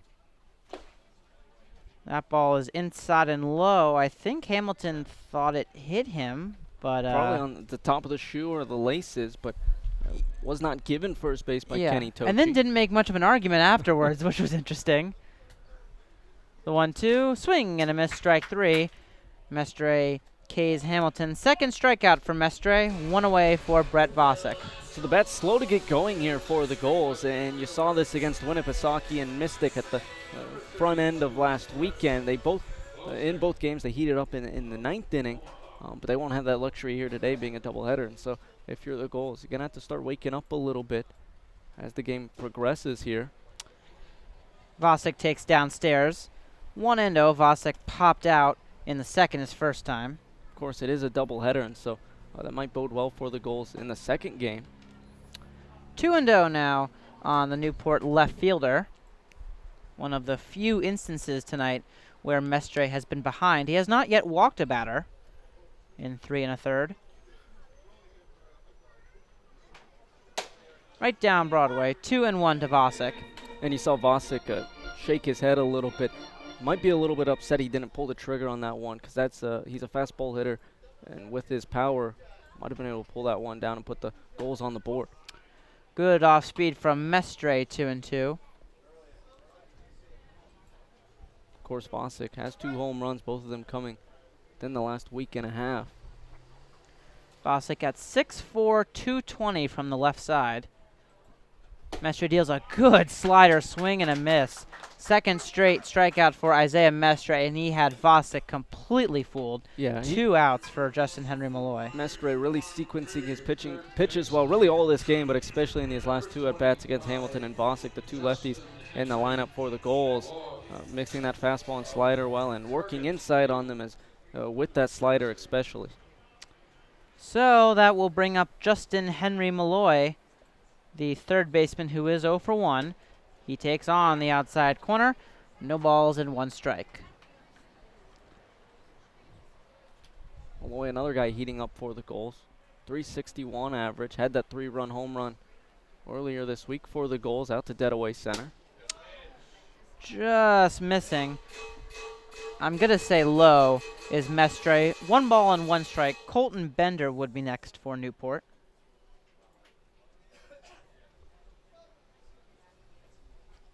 Mestre kicks, and again misses just a hair low. 2 balls and 1 strike. But those are pitchers' pitches right there. Oh, absolutely. And they are pitches that we've seen called for strikes with other NECBL umpires. Mestre doing an excellent job here today with that slider. 2-1 swing and a miss on what looked like a fastball running in on the hands of Malloy. 2-2. So now with the 2-2, he's worked the slider twice, came back with the fastball. Has a multitude of options where to come with and what to come with here. 2-2 is outside. That seems to be the go-to pitch when he's trying to put batters away here, is that slider. Yep. Only the second full count for the Gulls this afternoon. 3-2 the count on Justin Henry Malloy. 2 outs, nobody on. Mestre looking to retire the side in order. The payoff pitch. Just getting a piece of a slider was Malloy. Still 3-2. And he's one of the best bats in this Newport lineup. So battling at the plate, he's a guy that can work walks at an efficient rate. 10 walks on the season, which is second on the team, and he arrived late. And so that just goes to show how good of an eye and how great he can be when battling in these counts. Again, a payoff pitch, swing and a foul. Just unable to hold on to it with Spiegel, and the count remains 3-2. Yeah, Mestre was able to almost strike out the side, but Spiegel wasn't able to squeeze the glove just enough. So Malloy, fortunate, able to stay alive here in the bottom of the fourth. Yep, he will see pitch number 8, which is by far the longest at-bat for Newport today. Again, a 3-2 from Isaiah Mestre. Grounded foul down the left side towards the Newport bullpen. We will do it again, still 3-2. So you're just seeing more and more evidence of Malloy just being feisty at the plate, battling off those pitches. I mean, that's a couple sliders in a row from Mestre on the mound. And Malloy just ever so slowly teeing those up a little bit more. Downstairs, ball for a superb at-bat for Malloy. He's aboard with 2 outs, and Colton Bender will get a chance. He's already 1 for 1. And I think that was 4 straight sliders from Mestre. 3 straight foul tips from Malloy at the plate, and then he watched that last one drop low for ball 4, and so he works a 2-out walk for another, solid hitter for the Gulls. Really had a great start to the season, now hitting .319, which is still a tremendous rate, who has one of the best approaches at the plate for the Gulls. 7 walks on the year, works walks at another high rate. Pickoff attempt, and Malloy is back in. But also has 6 doubles on the year, which puts him towards the top in the NECBL.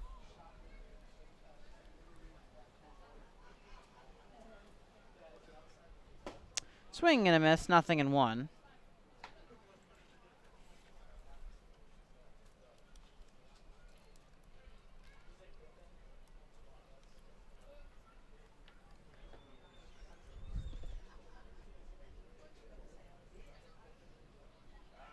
Another pickoff attempt, and again, Malloy back in without too much problems. Malloy at first, kind of like his Vanderbilt teammate Isaiah Thomas. They really love his swing and power at the plate, but has a sneaky amount of speed on the base pass as well. The 0-1 to Bender. Popped up foul back to the netting. 0-2 on the Newport catcher.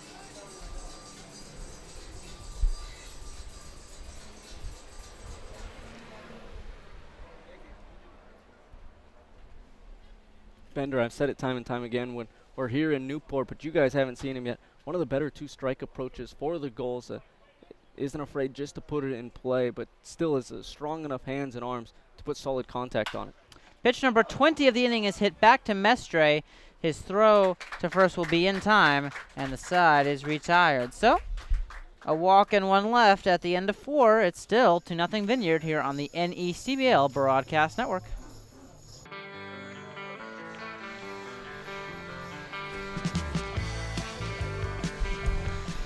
Loving the music we got in this booth. We're back for the top of the 5th.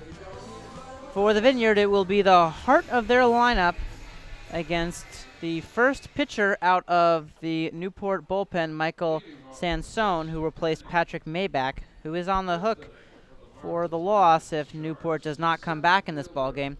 We're in the 5th, but you could treat it as if it's the 7th, since we're in a 7-inning contest this afternoon.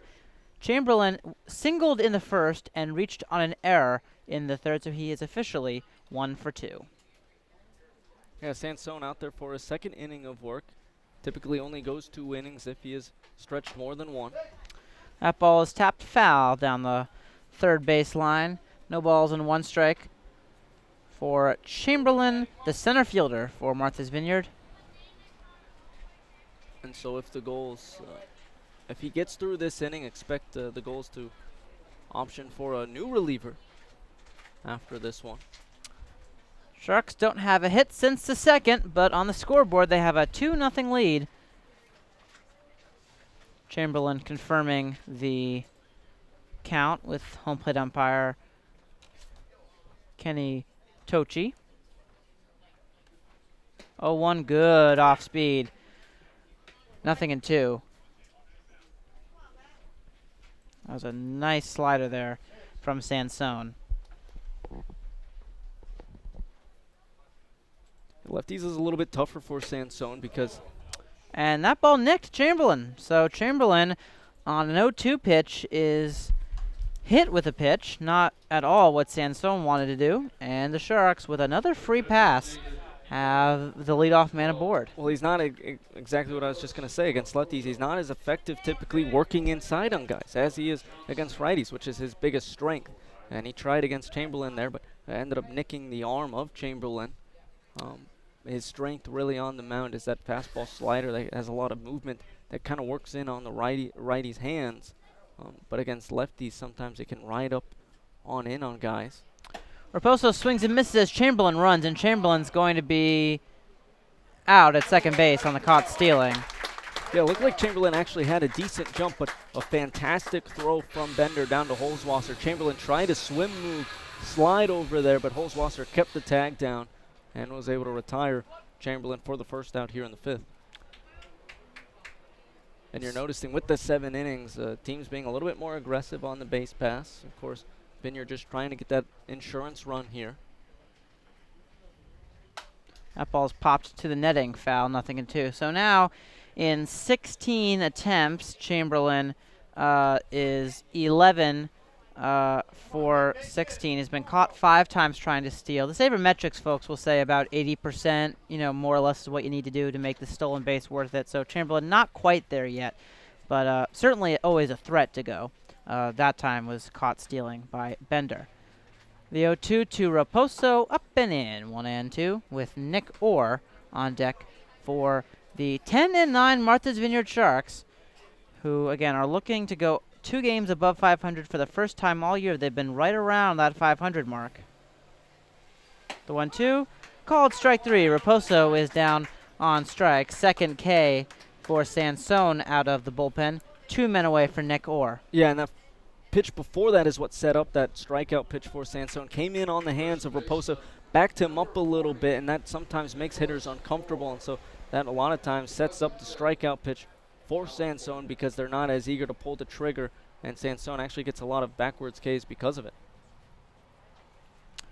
Nick Orr has a walk and a ground out today. He takes just outside, 1-0.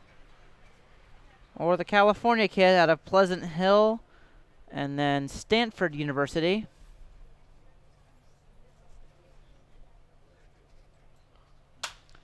Pops that one in the air, foul to our right. Hamilton was over for a quick peek, but it's well out of play.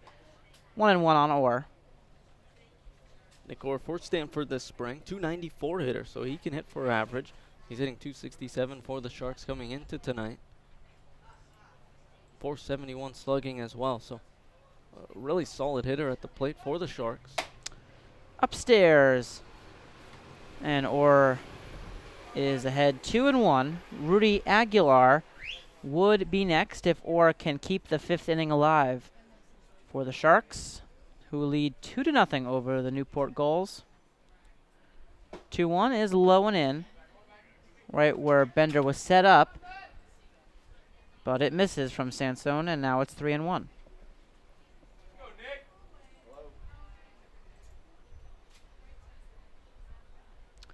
3-1 pitches, chopped to the left side, charging it and having a terrible hop is Malloy. That ball rattles around, but it's going to be a base hit for Nick Orr, and I think that's the right call. Would have been a close play anyway, and then just a horrid hop, and Malloy had no chance to make a play. Yeah, horrid hop is a great way to describe that play, because if you watched Malloy charging in, it was already going to be a tough play, but then the ball just took a terrible hop, and there wasn't much Malloy could have done with it. And so sometimes that's just how it goes for infielders charging on those plays, and it's a single for Orr with 2 away. And for Rudy Aguilar at the plate, 306 hitter, an opportunity to keep this inning going. We saw some 2-out action for the Sharks already in this game. That's how they got their 2 runs. That's the difference maker so far. Aguilar takes inside. That almost hit him 1-0. The Sharks now with 3 hits, the last of which was of the relatively soft variety. This is a team that only had 3 hits last night against New Bedford, but it was enough for a 4-2 10-inning victory.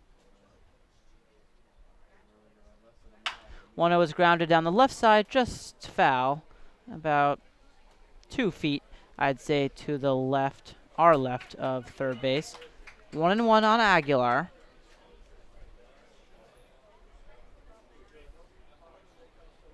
Good crowd on hand here for a 3:30 start. Yeah, makeup game, doubleheader. Yeah, I'm pleasantly surprised at this 3 o'clock start crowd. 1-1. Aguilar takes something very off speed outside. 2-1. It looked to be a curveball from Sansone, which he doesn't really go to very often. That's the first one we've seen tonight. His last outing, he didn't even go to it once. So that's a pitch not as comfortable with as his fastball slider that he uses. 2-1, popped a mile high into shallow right center. Holzwasser is out, but it's going to be the center fielder Hudson Haskin to make the play, and the side is retired. So a hit and 1 left at the end of 4.5. It is 2-0 Vineyard on the NECBL Broadcast Network. We are back for the bottom of the 5th inning here in Newport, Rhode Island, where the temperature is staying pretty much steady, now in the upper 70s. For the Gulls, it will be the bottom third, Austin James, Zaid Walker, and Isaiah Thomas. And so far, the story has been Isaiah Mestre, 61 pitches through 4 scoreless innings.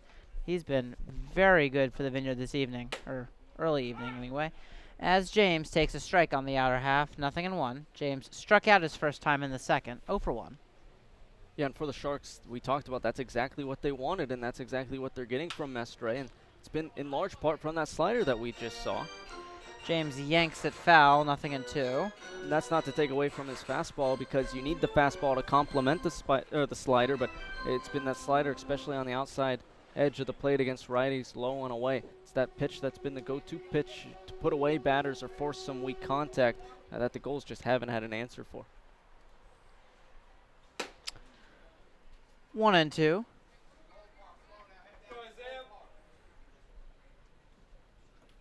Out of town scores. The only other game is Sanford and Upper Valley, and Sanford has a 1-0 lead in White River Junction. Slider taken on the inside corner, strike 3 call. James is down on strike, second time he has struck out. 4th K overall for Mestre, 1 away for Walker. I'll bring up Zaid Walker. He was the one in his first plate appearance. Had a nice piece of contact up the middle, but an excellent play from DeSatis. We haven't said his name in a while, but he had a couple of really solid plays over there at shortstop early on in this outing. Zaid Walker, the right fielder for Newport, takes outside 1-0. Walker grounded out to the aforementioned DeSatis in the third. Takes a slider low and in, 2 balls and no strikes to Walker, the number 8 hitter in this Newport lineup.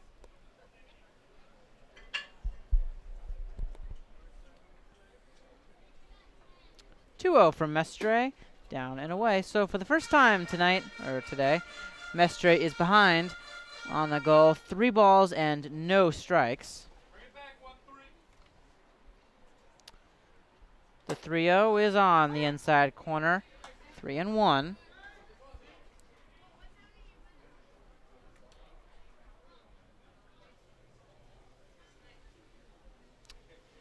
Downstairs for ball 4, and Walker is aboard. Second walk issued by Mestre.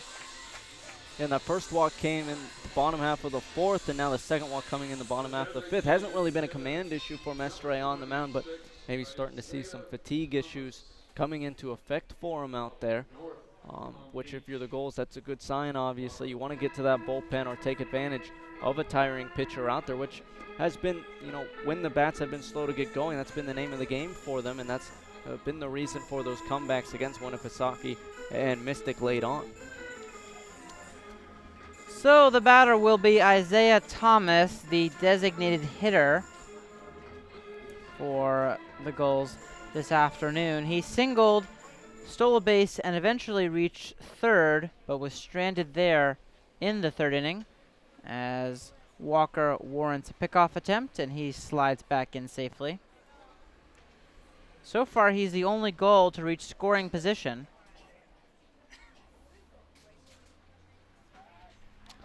Another pickoff attempt, this time a close play, and Walker just back in at first. They're keeping an eye on Walker over there at first. He's a 5-tool guy, and so part of those 5 tools is speed, obviously. Always a threat to go over there. Having, third time over to first right there, but not afraid to let it fly on the base pass, getting, a bigger and bigger lead. 3 straight pickoff attempts from Mestre. That ball's grounded to the right side, and Aguilar had an idea about going to second, but he throws out Thomas instead, 2 away as Walker advances to second. Yeah, it wasn't the hardest hit ball from Thomas, but also, with the speed of Walker on the base pass and Thomas coming out of the box, there wasn't really ever a chance at 2 on that play. So smart play from Aguilar defensively for the Sharks just to get the 1 at first. You'll give up the runner in second base, and with 2 away, at least attack Holzwasser at the plate. Try to at least get out of this inning without giving up runs if you're the Sharks. Holzwasser, the batter, runner goes. Pitch is taken for a strike, I would assume. Throw down to third is not in time. Second stolen base for the Gulls this evening. Looked to be right down Broadway, but umpire actually did call it a ball. And that's the speed that I was just talking about with Walker. I mean, they really like him on the base pass, and especially in this, close ball game with only 7 innings, they're going to let him run because his speed can be such an asset out there. And stealing second and third right there, I mean, that's exactly what you want if you're Winter Road. 2-0 now on Holzwasser, who is 0 for 2 with a pop-up and a flyout. Hudson Haskin, the on-deck hitter. That ball's cracked in the air to left. Hit well, but Shapiro's got plenty of room. And he will make the catch, and the side's retired. 5 scoreless innings for Isaiah Mestre. How good has he been? Through 5 completes, here at Cardines Field. It's 2-0 Vineyard on the NECBL Broadcast Network.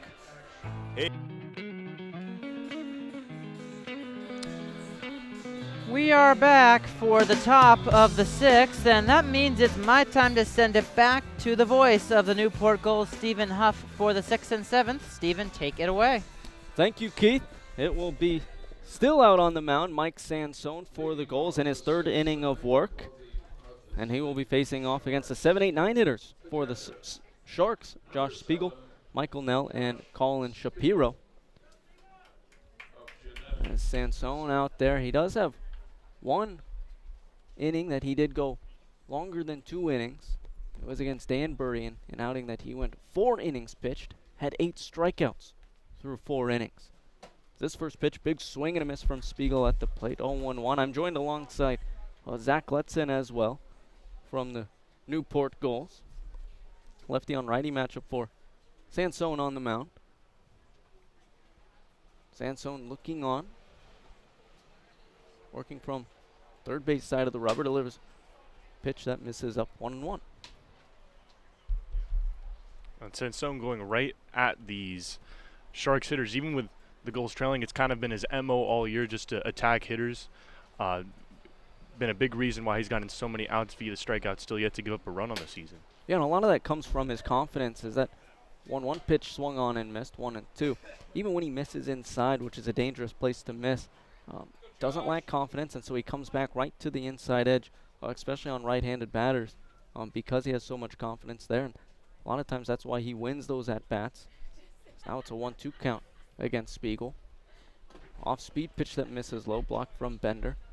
Count now 2-2. And you can see even, as a guy who's even in this game allowed a couple base runners here and there, he doesn't really get phased by that at all and has been able to kind of stay focused. And part of the reason why he got NECBL Pitcher of the Week honors earlier this season. Now Sansone on the 2-2 looking on to Spiegel. There's the 2-2 fastball, comes up and in, but misses for ball 3. So count now full. Spiegel on the day 0 for 1. Did reach base safely on a walk in his first plate appearance in the 2nd, but then lined out to Malloy to end things in the 3rd. Now the full count pitch going to be flown into right towards the warehouse. Coming on is Zaid Walker, but he can't get there. It's going to trickle on next to the brick wall in right. And leading things off here in the 6th is Spiegel with a single. 4th hit for Martha's Vineyard. Spiegel's been on base 2 times out of 3, and now Mike Nell will get a chance. He's 0 for 2, but looking to change that around. Jay Mendez giving some signs. Nell on the day, as you said, 0 for 2. Struck out swinging in his first plate appearance and then grounded out to James at short in the last time up. Runner on first in Spiegel here for the Sharks in the 6th. As the Vineyard leads Newport 2-0 with no outs. So his first pitch fastball catches the inside edge. 0-1. It's going to be interesting. Isaiah Mestre is at 74 pitches. I haven't seen any Sharks warming on the video feed. For now, this is Mestre's game. He's been great. There is just now one tossing, not necessarily warming up for the Vineyard. That's Hunter Harris getting loose in the Sharks' pen. That's their only righty on the lineup card for today's game. Everyone else is from the left side out of the pen. Now this pitch is going to be lined down the left field line, but just tailing foul. Oh, looked good from here. I thought that was destined for extra bases. Nell just missed that one. Looked to be on top of it, but it did just hook foul, and so Sansone working ahead in this count, 0-2.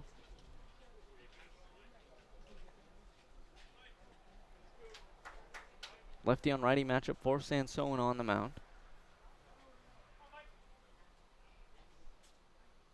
Sansone looks over to first, throws over to first. Spiegel sliding back in time. Sharks have 4 singles, as Nell just missed a double there. It's been enough so far. They lead by 2.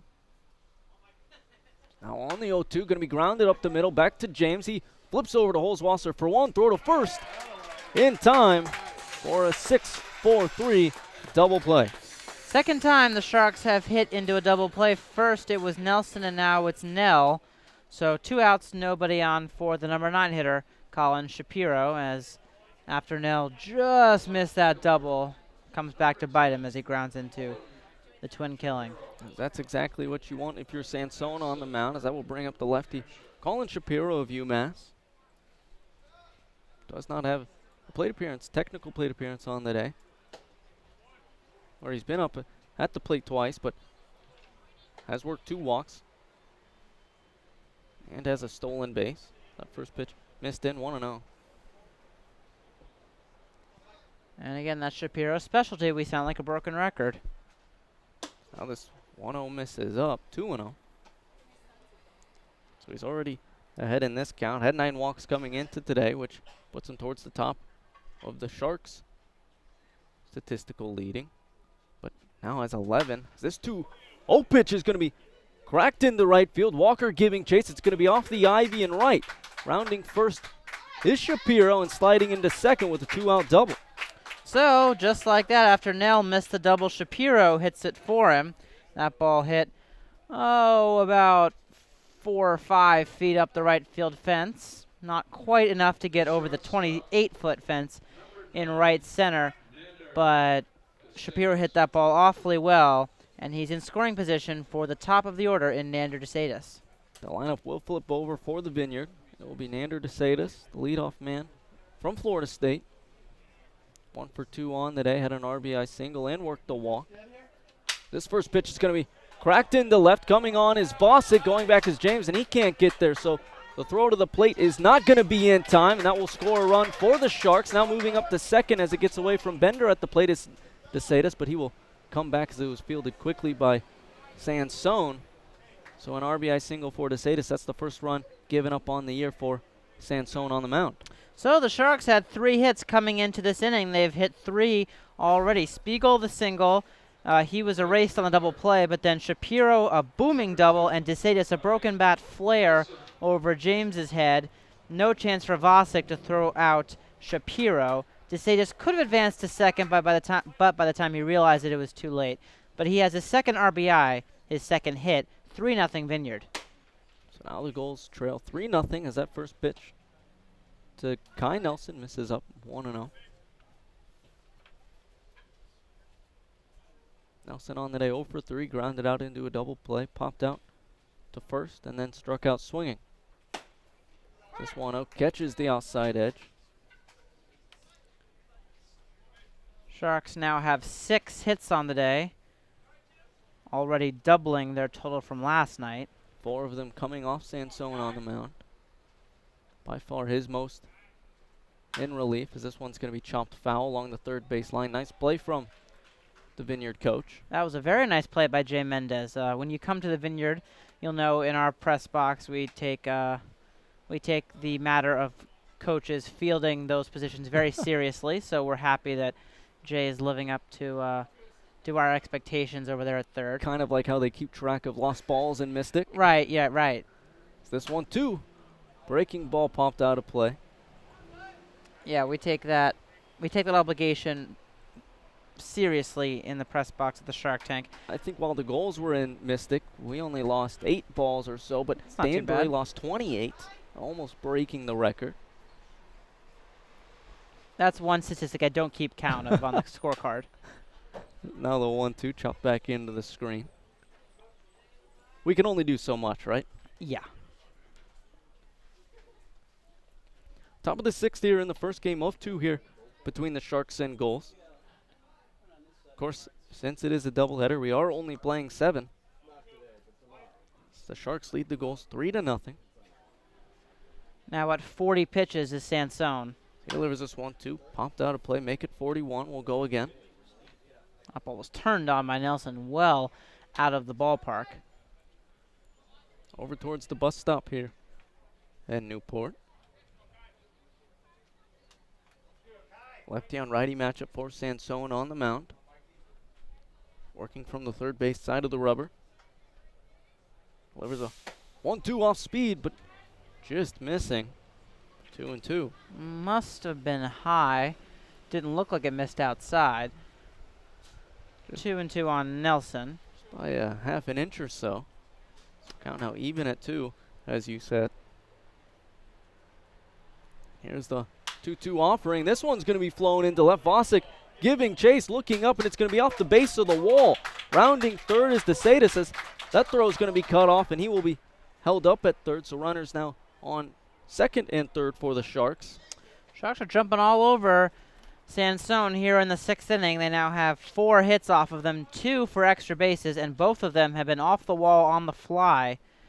That was a long drive by Nelson out to about the 340 mark in left. Well over Vosick's head. So second and third with 2 outs. Matt Chamberlain the batter, and first we'll have a visit to the mound as Sansone's been having some difficulty getting that fastball by the Sharks hitters. The Sharks have been all over it here in the 6th.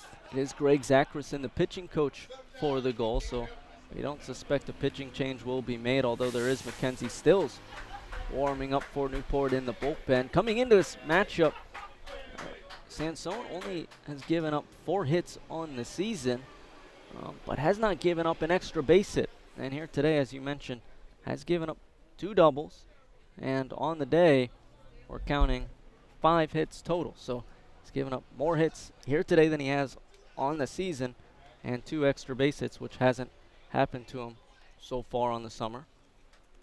And of course, the Sharks jumped on him for the first run he's given up on the year.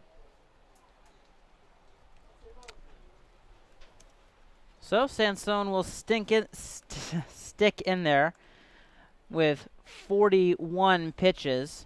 Sharks have forced the Gulls to throw 78 plus 41, 119 pitches through 5 2/3.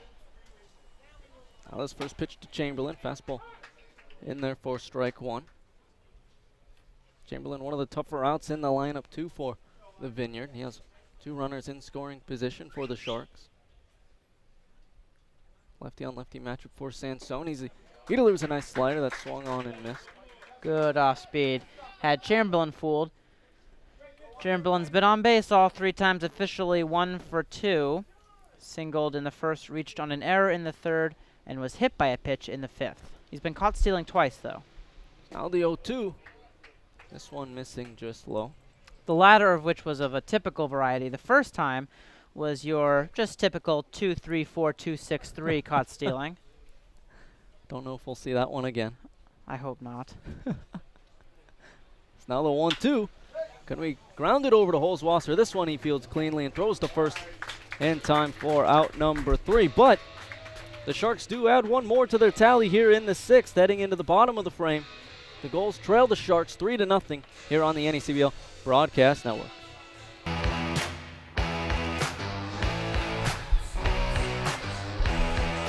Bottom of the 6th here at Cardines as the Gulls trail the Sharks 3-0. And out for his 6th inning of work is the Sharks starter, Isaiah Mestre. He'll be facing off against the 2-3-4 hitters for the Gulls. It will be Hudson Haskin leading things off for Newport here. Let's see how much longer Mestre's asked to go. Only 74 pitches for him. That first pitch, Haskin watches over the heart of the plate, 0-1. Righty on righty matchup for Mestre. 0-1 slider going to be lined down the line and left. And no, it was called fair, but it's going to be out of play now. Right? That was clearly a fair ball, right? I mean, I thought so, but they ruled it foul. They ruled that foul? But it Oh, hit. no way was that a foul ball. I mean, I think I was under the impression that the umpire was ruling it a fair ball, and then that it went out of play down the left side. It looked fair from here. It looked like it hit the line. Oh, if not on the inside of the line, I mean, on the fair side of the line. That's a huge break for the Sharks. That ball was clearly fair. It was ruled foul, and so Haskin now down in the count, 0-2. Mestre now looking on. There's a fastball that misses low and away. I was under the assumption that the hands up was after it was after the called fair ball, and that it was for a ground rule double. We have seen that before as the ball trickles into the bullpens over Right. there. This 1-2 is going to be hit into the right center, as that's going to be fielded by Nelson over there for the Sharks. So Haskin does get aboard safely. It's not the double he was looking for, but at least he is aboard for the Gulls. Yes, he is. So 2 balls hit awfully hard in that at-bat off Isaiah Mestre. Chris Hamilton will be the batter now. He's 0 for 2. Hamilton did ground out in his first plate appearance over to Aguilar at second, then struck out swinging his last time up. Haskin leading off first. Does have 9 stolen bases on the year as this first pitch in the zone for strike 1. Just nipping the outer corner with that one was Mestre. Righty on lefty matchup for Mestre. He throws over to first, but Haskin dives back in time. We're about to see pitch number 80 from Isaiah Mestre. Harris was warming earlier. We'll see who's first out of the Sharks' pen, if anyone's out of the Sharks' pen. Now off speed, big swing and a miss from Hamilton, so he's behind in this count, 0-2. Sharks have 5 relievers available. Sally, Steffel, Tonis, Spinelli from the left, and then Harris from the right side. We did see Harris tossing earlier, but it might have been for this situation with Hamilton and Vosick coming in, as getting back in time once again on the throw over was Haskin.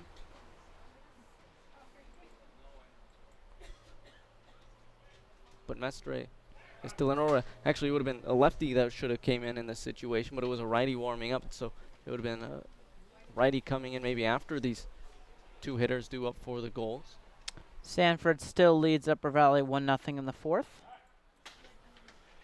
Now the throw over once again, but back in time is Haskin. Count still 0-2 to Hamilton at the plate.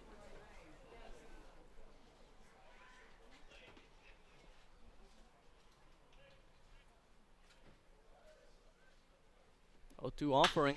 Going to be cranked into center field. Going back is Chamberlain. It's going to be off the wall. Rounding second is Haskin.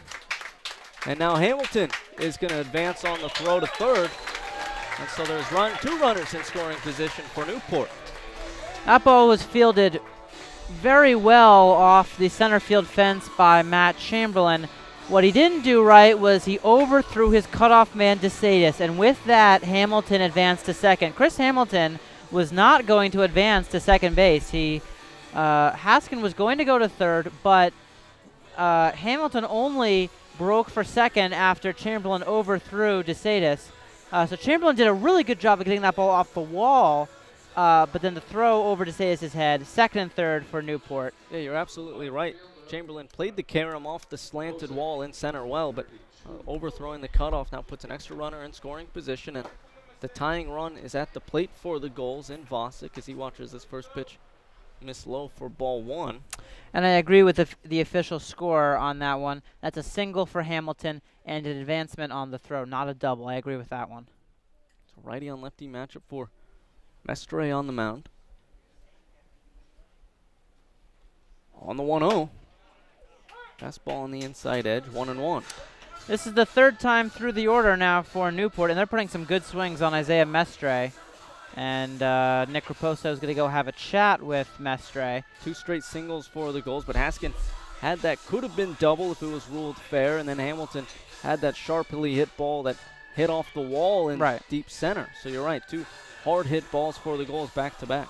And it's Harris who continues to warm in the pen. And you would think that with a bunch of righties due up for the Gulls next, that's when they might think about bringing him in, especially with these hard hit balls given up against the Gulls.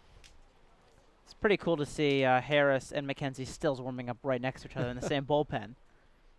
You don't see that in many ballparks. Can't remember the last one I've seen that in besides Cardines.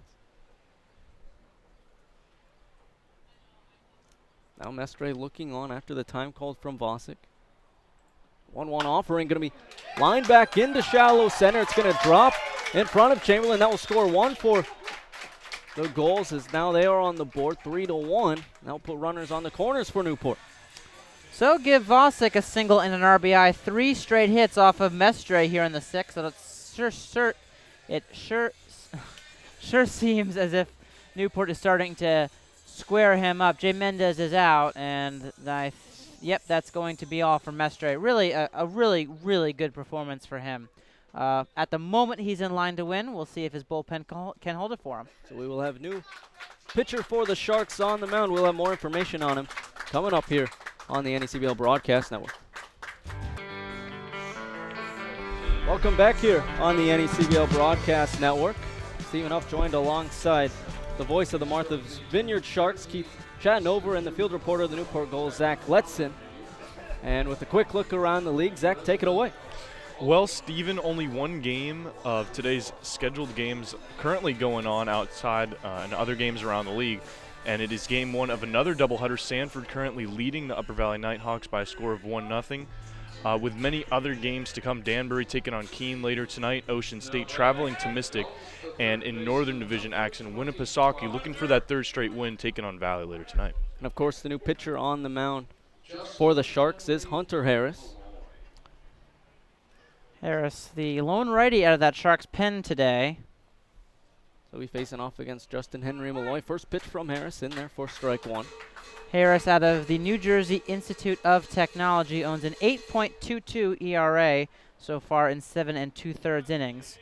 He's walked 4 in those innings, so looking to increase the command here against Newport. Big spot for him to come into. Now this 0-1 going to be grounded over the third base side. Now with it, throws to second for 1, throw to first in time for out number 2. So Newport scores to make it a 3-2 ball game, but that's a big 2 outs right away out of the pen for Hunter Harris. That will close the book on Isaiah Mestre. Really a good game for him. 5 innings plus, gave up 5 hits, 2 runs. They're both earned 2 walks and 4 strikeouts. And if the Sharks can hold what is now a skinny 1-run lead, he would be the winning pitcher. So with it being a 3-2 ball game now, that will bring up Colton Bender with no one aboard for the Gulls.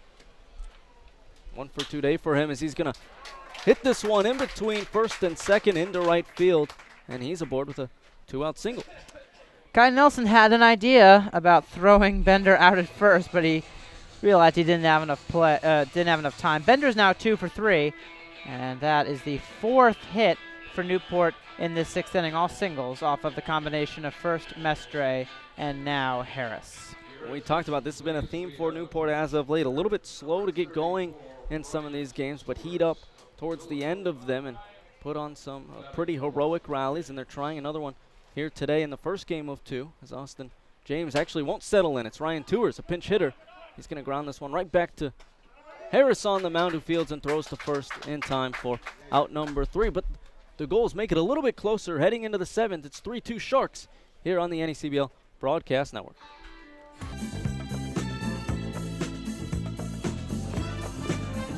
Top of the 7th here in Newport. There's a new pitcher on the mound for the Gulls. It is Mackenzie Stills of Vanderbilt. He will be making what looks to be his 5th appearance on the mound for the Gulls. Through his 4 appearances, he's pitched 8 1/3 innings pitched. He has a 5.40 ERA. He's given up 12 runs, only 5 of them earned, off of 11 hits and 5 walks with 8 strikeouts to his name. Joey Bellini will come on and play shortstop, so Tours pinch hits for James and then exits.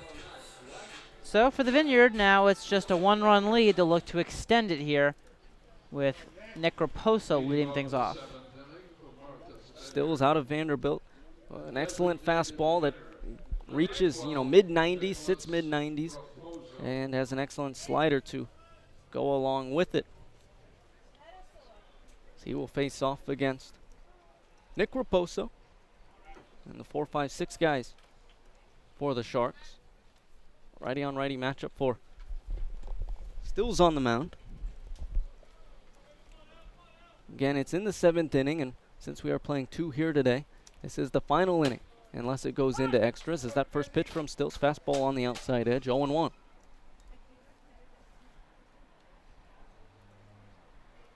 Stills working quickly, delivers another fastball, fouled out of play along the right field line, 0-2.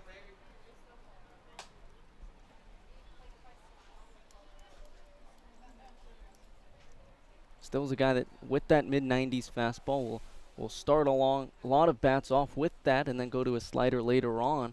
So now the 0-2 goes back with his fastball, but misses low and away.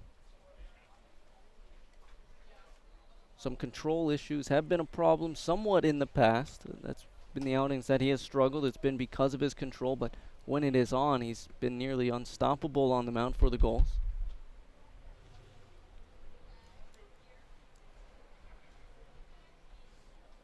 Now the 1-2. There's the slider, and it's going to catch Raposo looking for strike 3.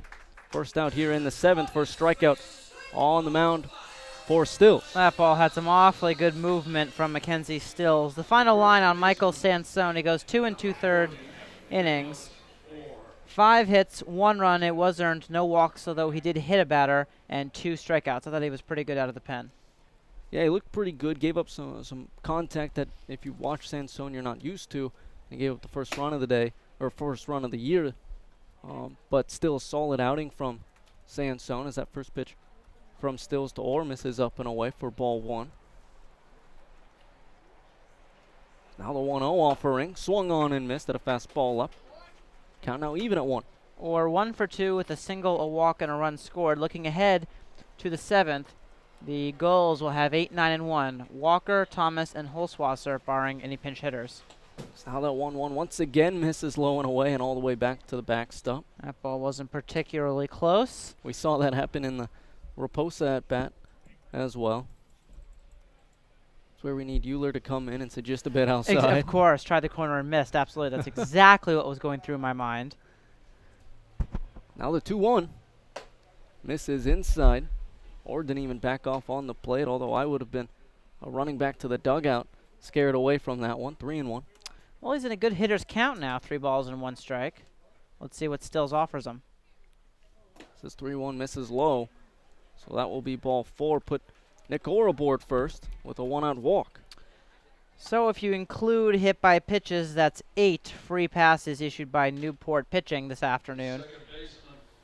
Rudy Aguilar 0 for 3, looking to break that. Coming into today, again, 15 for his last 42, so he's been swinging a pretty darn decent bat. He has a ground out, fly out, and strikeout this afternoon. So there's a runner on first now for the Sharks. 3-2 ball game here in the top of the 7th as that fastball runs inside on Aguilar, backing him off the plate. 1-0, and if you're Stills, you're hoping for a ground ball or a punch out here.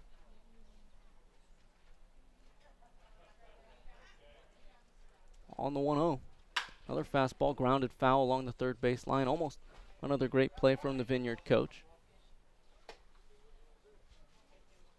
Count now 1-1 for Stills.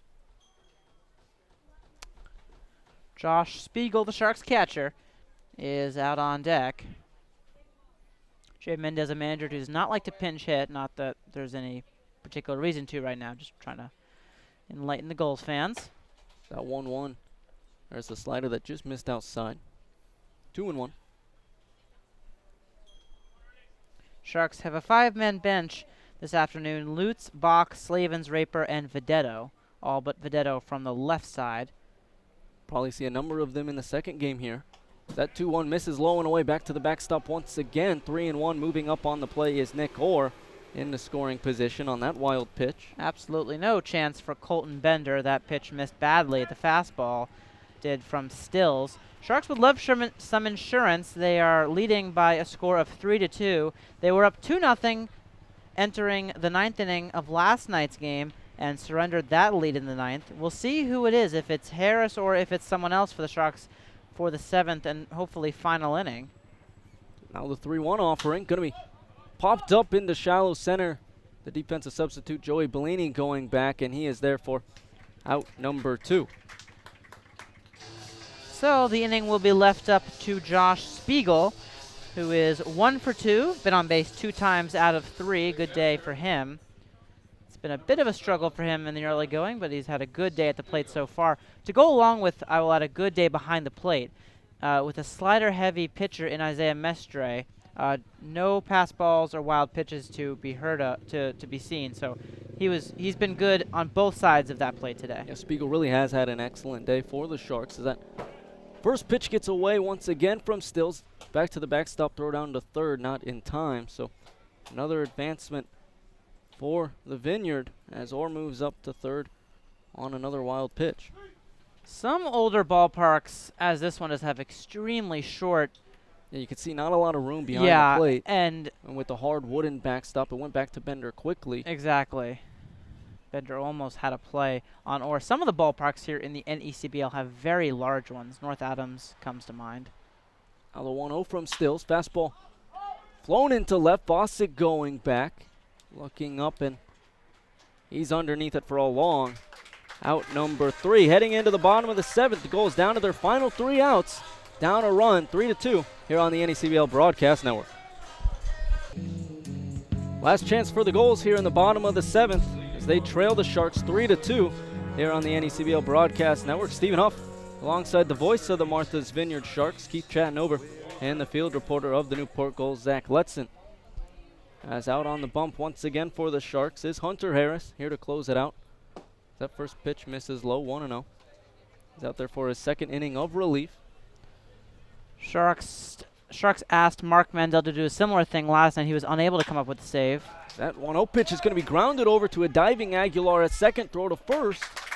In time for out number 1, able to retire Saeed Walker. Nice play by Rudy Aguilar. That's a big first out to get for Hunter Harris.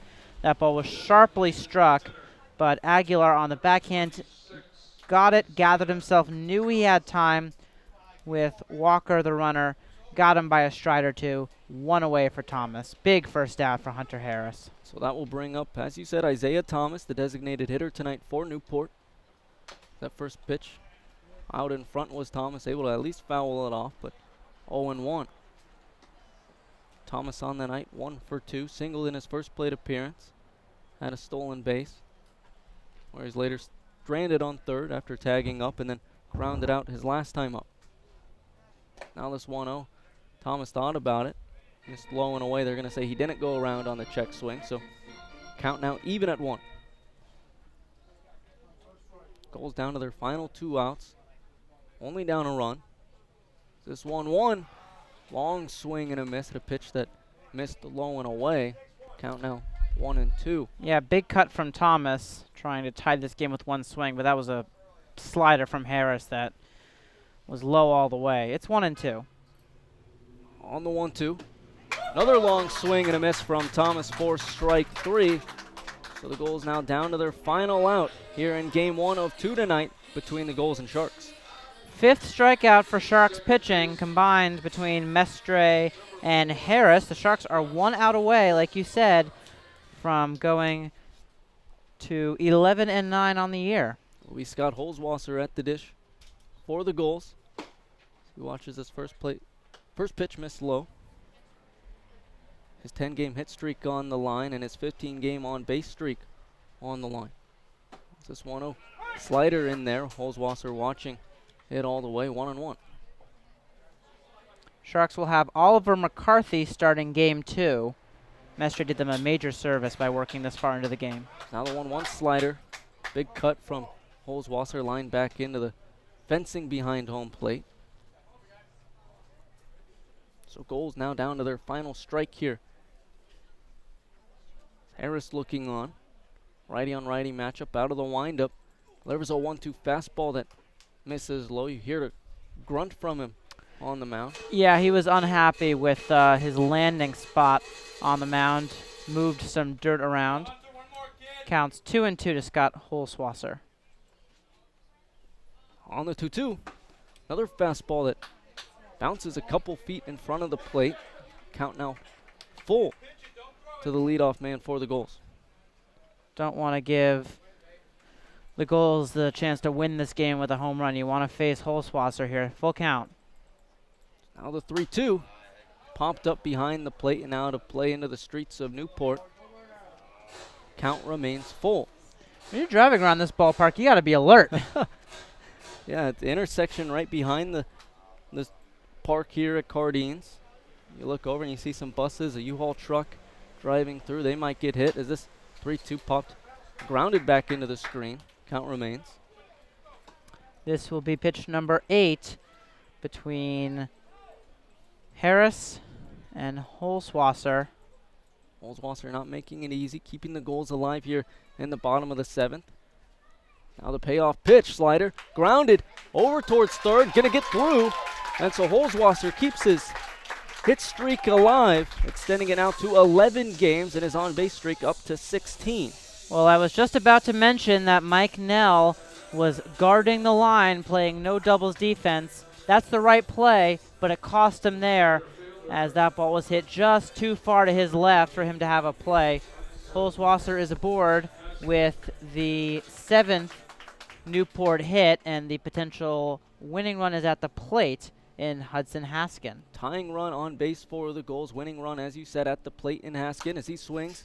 Pops this one back into the screen and onto the dugout of the Gulls. 0-1.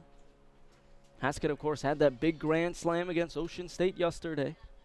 Another cool quirk with this ballpark is that the dugouts are both on the same side. The hockey-style dugouts. Yes, exactly. That's what I was thinking as a hockey fan. Both on the same side. Harris looking on righty matchup for him on the mound. Delivers 0-1 slider, just missing outside. 1-1. Haskin singled and scored in the 6th. Other than that, 0 for 2. Sharks are 1 out away. Harris looking over at Holzwasser at first, working from the first base side of the rubber. Now delivers 1-1. Going to be chopped over to short. Oncoming is DeSatis, and he can't field it. Holzwasser going to round second, head to third, and there's runners on the corners for the Gulls.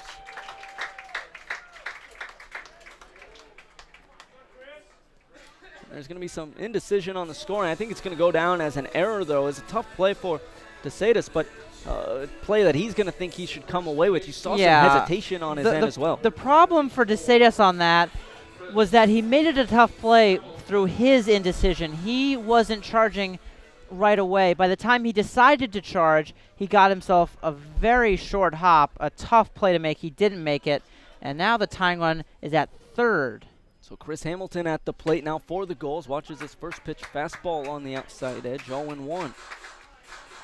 It was a tough play for DeSatis, but I think the reason we called it an error up here was that it was kind of almost on him to make that an easy play. And that's one he'll want back, but Sharks still only 1 out away. Now the 0-1. Fastball missing low, but nice block from Spiegel to keep it underneath him. That's a clutch block by the Oklahoma State kid. You said it.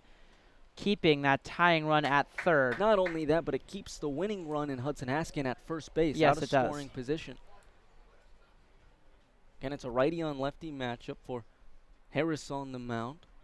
1-1 count with runners on the corners for the Gulls. Throw over to first. Nearly gets away, but Orr is able to jump up and snag it. Tying run on third for the Gulls. They trail the Sharks 3-2. Winning run on first for Newport. The last regulation inning was the bugaboo for the Sharks last night. They gave up 2 runs after they led 2-0.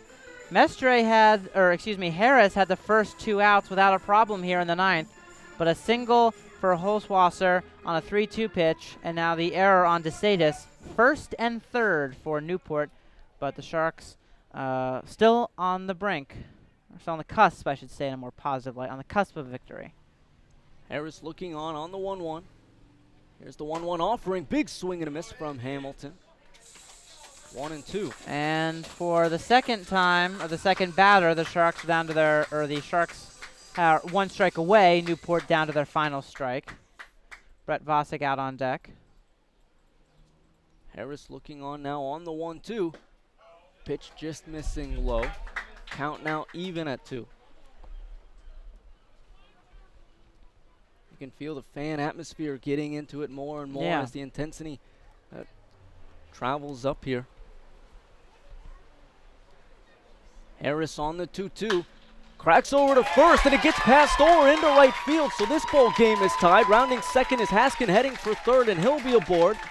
So runners on the corners once again, and we got a tie ball game here in Newport. Second straight game, the Sharks have blown a save. This time it is Hunter Harris, the guilty party, and now Newport has the winning run 90 feet away, and Brett Vosick, the batter. This has all been with 2 outs for Newport off of Harris.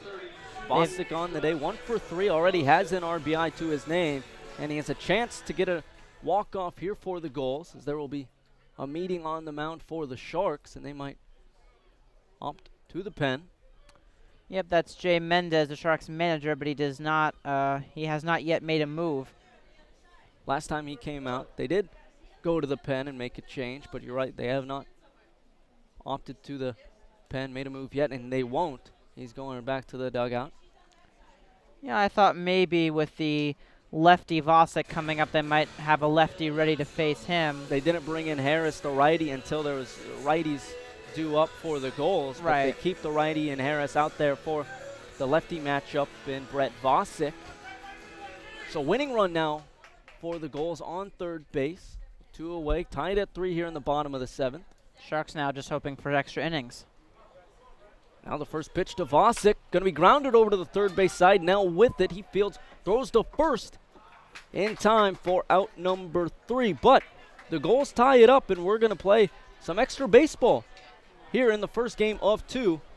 Heading into the 8th, it's tied at 3 here on the NECBL Broadcast Network. Top of the 8th here in Newport, game 1 of 2 tonight. And it's tied at 3. Stephen Huff alongside the voice of the Martha's Vineyard Sharks, Keith chatting over. And since it's the top of the 8th in extras, I'm going to send it over to the voice of the Sharks. Keith, take it away. Thank you very much, Stephen. For the second straight game, the Sharks have blown a a last inning lead. First it was Mendel, and now it was Hunter Harris. So the Vineyard have had 2 doubleheaders so far this year. The first one was on Monday, and that game too went into extras in the first of the day-night doubleheader. So I guess that's just kind of the Sharks' MO with these doubleheaders. So we'll play at least 8. We'll talk about a taxing schedule for you guys this week.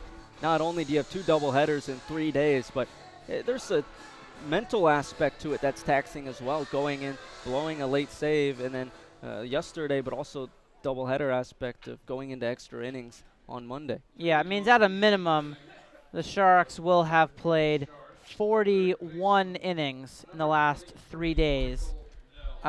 Just a lot of baseball. So Josh Spiegel made the last out of the 7th. He is going to be the runner out at second with those new NECBL rules where the last batter up will start at second, nobody out.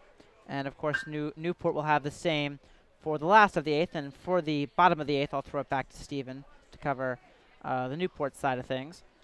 But the Sharks, like every team do in the extra innings here, have an opportunity. They have first runner at second, nobody out. Mike Nell is 0 for 3. Thought maybe we'd see a pinch hitter here for Nell, one of the lefty bats for the Vineyard. Nell is squaring to bunt. First baseman charges. That pitch is up and in. Throw back to second base and back in safely is Spiegel. Nell did well to get out of the way of that Stills fastball that came up and in on him. Yeah, and two things from that play. I mean, Hamilton rushing in on the bunt. We've seen that just about every time in this last week when a team shows bunt. Hamilton is going to rush in on that play and be nearly in on the dirt towards home plate. But Bender throwing behind the runner at second.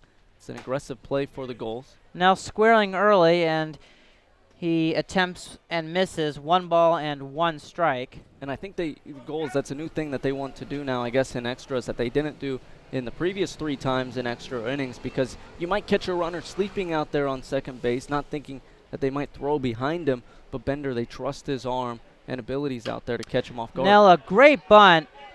The throw from the third baseman is going to be close. He is safe at first base. What a bunt by Mike Nell. And you saw some miscommunication. You had Stills coming off the mound towards the bunt. Malloy thought he might field.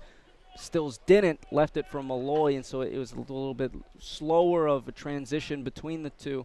Yeah, Malloy double clutched, which didn't help his cause. Let's see if that's all for Mackenzie Stills. The Sharks have first and third, nobody out. It will be all for Stills. The Newport Gulls will elect to have a lefty to face Colin Shapiro. We'll be back with the report on that lefty on the NECBL Broadcast Network.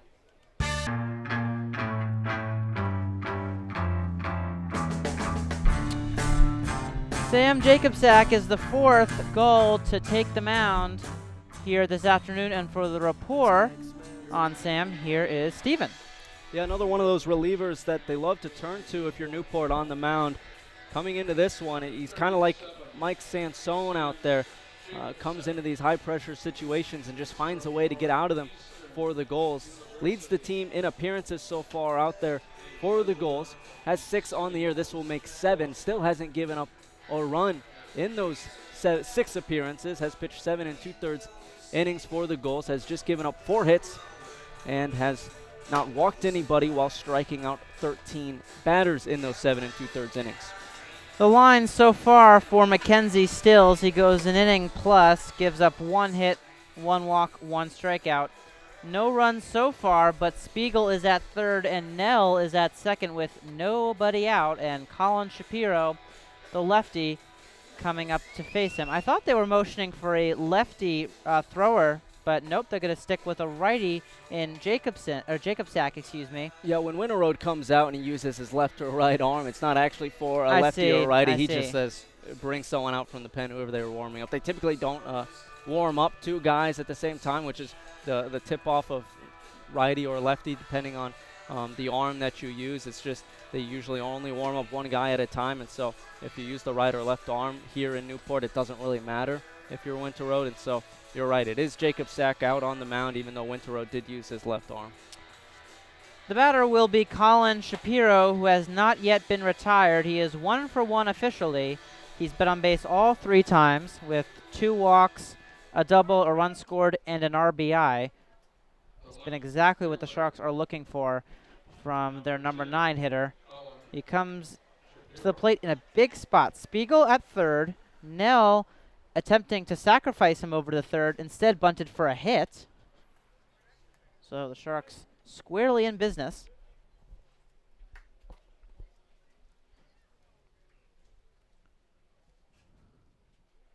Shapiro squares, takes it back and takes a strike. That was a safety squeeze on, as Spiegel did not break from third. Yeah, and interesting. I guess you could speak more on it since you've seen the Vineyard in extra inning situations, but with runners on first and third and no outs, have you seen them try to bunt like that before? No, not with a runner at third.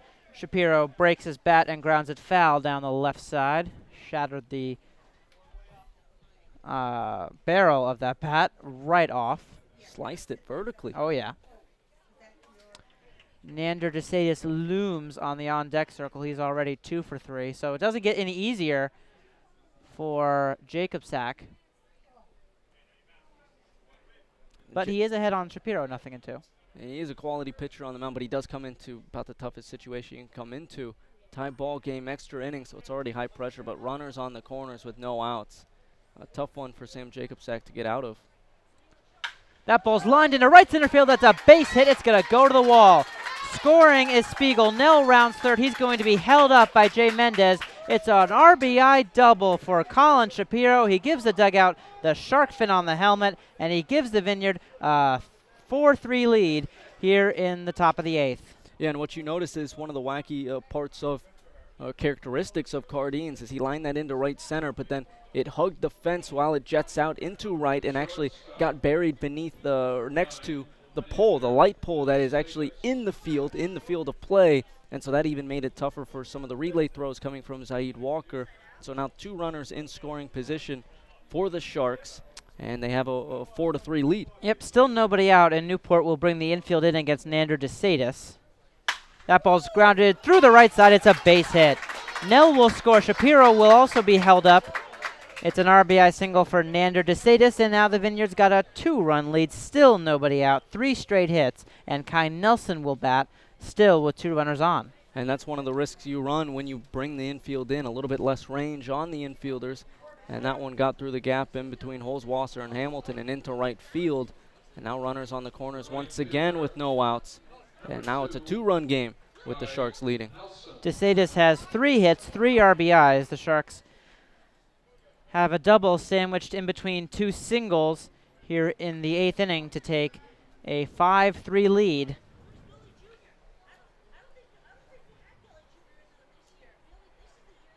Infield is back in the middle, which I find quite interesting. Nelson takes high, 1-0. I mean, I know you're looking for the double play, but that would produce a 6th Vineyard run on the day and create a situation where you would need another base runner just to get the tying run to the plate in the bottom of the 8th. Interesting that the Gulls are willing to concede a run even for 2 outs.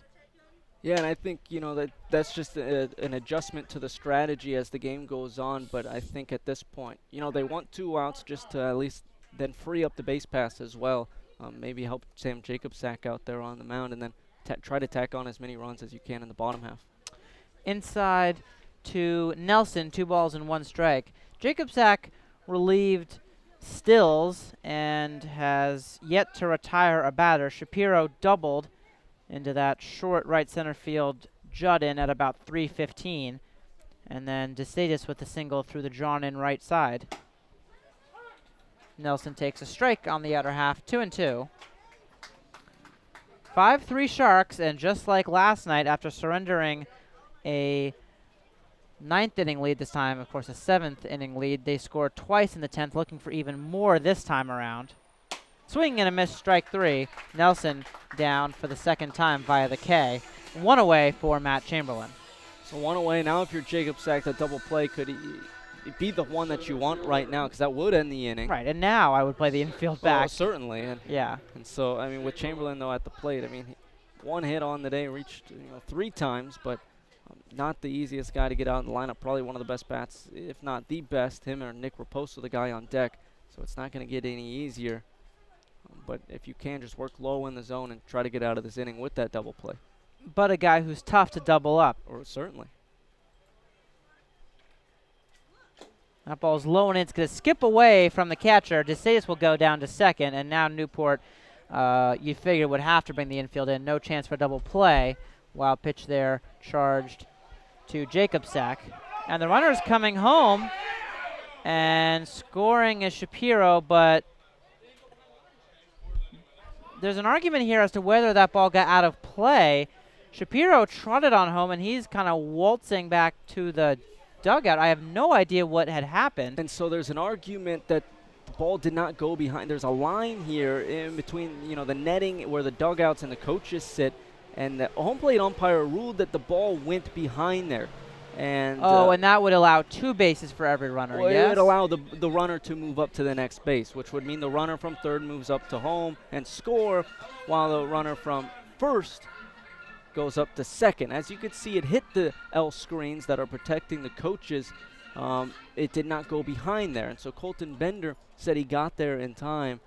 It did not go technically behind, and so it should not technically move up the runners, but the home plate umpire said since it came into effect that the runners should move up. Yeah, Shapiro was not going to try to score on that play, but he will score on the wild pitch. DeSatis at second. And Winterroad is not happy. He's obviously arguing his case about it because it was not called real time. It was called after the matter of fact.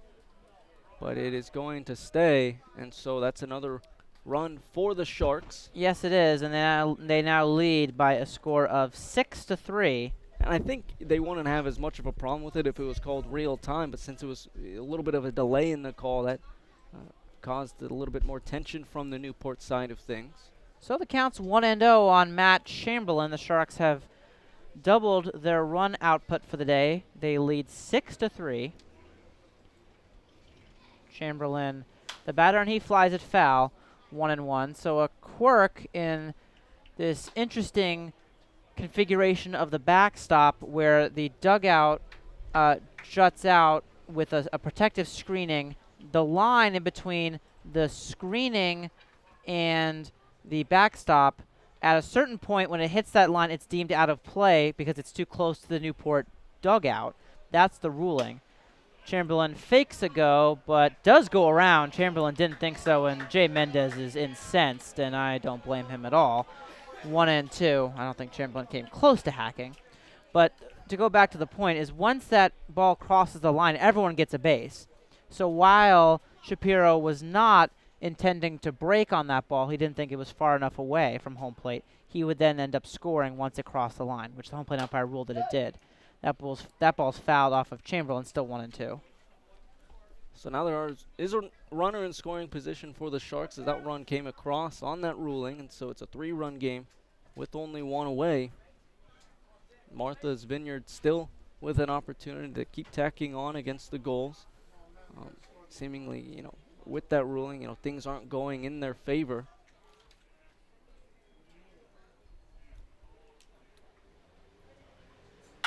That ball's grounded to the right side. Backing up on it is Hamilton, his covering pitcher.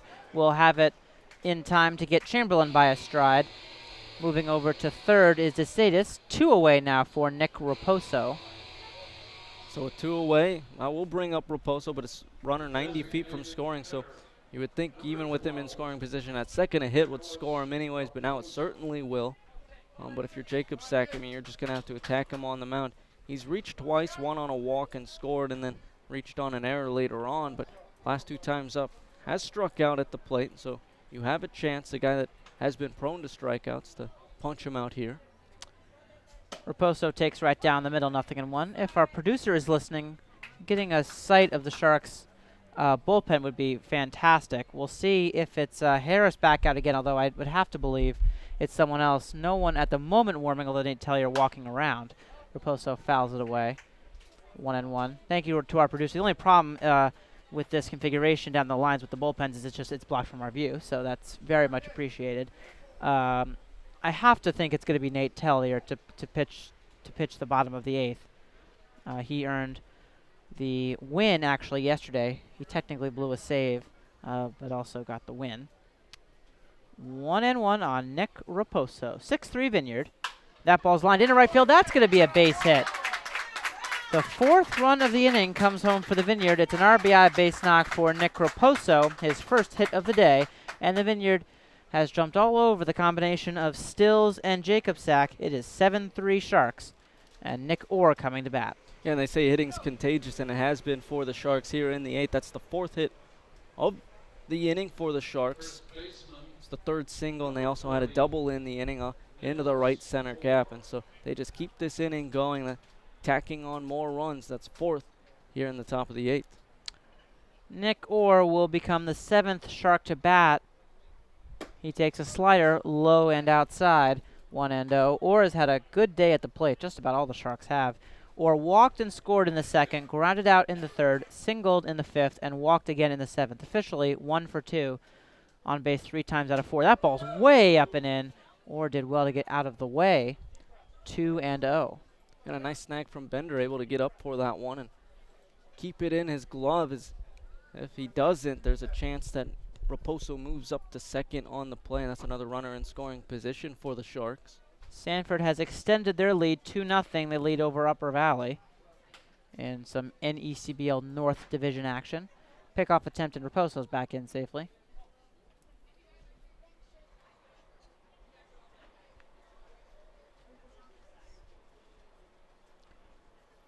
Nick Orr takes on the inside corner, 2 balls and 1 strike. Sharks the last 2 nights have taken full advantage of starting with the runner at second. They've scored a combined 6 runs in these past 2 extra innings. That ball is grounded sharply, but right at the shortstop, Bellini. He'll flip over to his covering second baseman, Holtzwasser, and the side is retired. But the Sharks jump all over the Gulls. They score 4 runs, and again, they are 3 outs away from a win here. We go to the bottom of the 8th on the NECBL Broadcast Network. The last of the 8th inning, the Sharks lead 7-3. It is in fact Hunter Harris. He was in line for the save in the 7th, now looking actually for a win. And for the call for the last of the 8th, here's Steven. Thank you, Keith. It will be Malloy, Bender, and James due up for the Gulls, unless there are any pinch hitters. Actually, check that James was pinch hit with Ryan Tours, and then Joey Bellini came in for him defensively. So Joey Bellini, I see him with a bat already for the Gulls. He will be due up. As it is Justin Henry Malloy leading things off for Newport, as Hunter Harris is still on the mound for the Sharks. On second is Brett Vosick, as he made the final out of the 7th inning. Gulls trail the Sharks by 4 runs here in extras. And importantly, keep the potential tying run in the hole, not even out on deck yet for Newport. Now this first pitch to Malloy. Misses inside. 1-0. I speculated that the Sharks were going to ask Nate Tellier to close this game out. I think they would have if it had been closer, but I think they're entrusting Harris with a 4-run lead, and they feel more comfortable about that. 7-3 score here at Cardines in game 1. Is this 1-0 pitch now missing low? Gulls trying to stage another comeback here in the bottom of the 8th. Harris working on Malloy, righty on righty matchup. Malloy on the day 0 for 2, but does have an RBI while grounding out into a double play. Has reached base safely on a walk. Now time is called at the plate from Malloy. We're nearing 3 hours here at Cardines Field, and we still got 7 more innings to play. Not your typical 7-inning ball game for a doubleheader. Of course, we are in extras, but 3 hours is lengthy for what is expected to be a shortened game, as this off-speed pitch breaking ball drops into the zone. 2-1.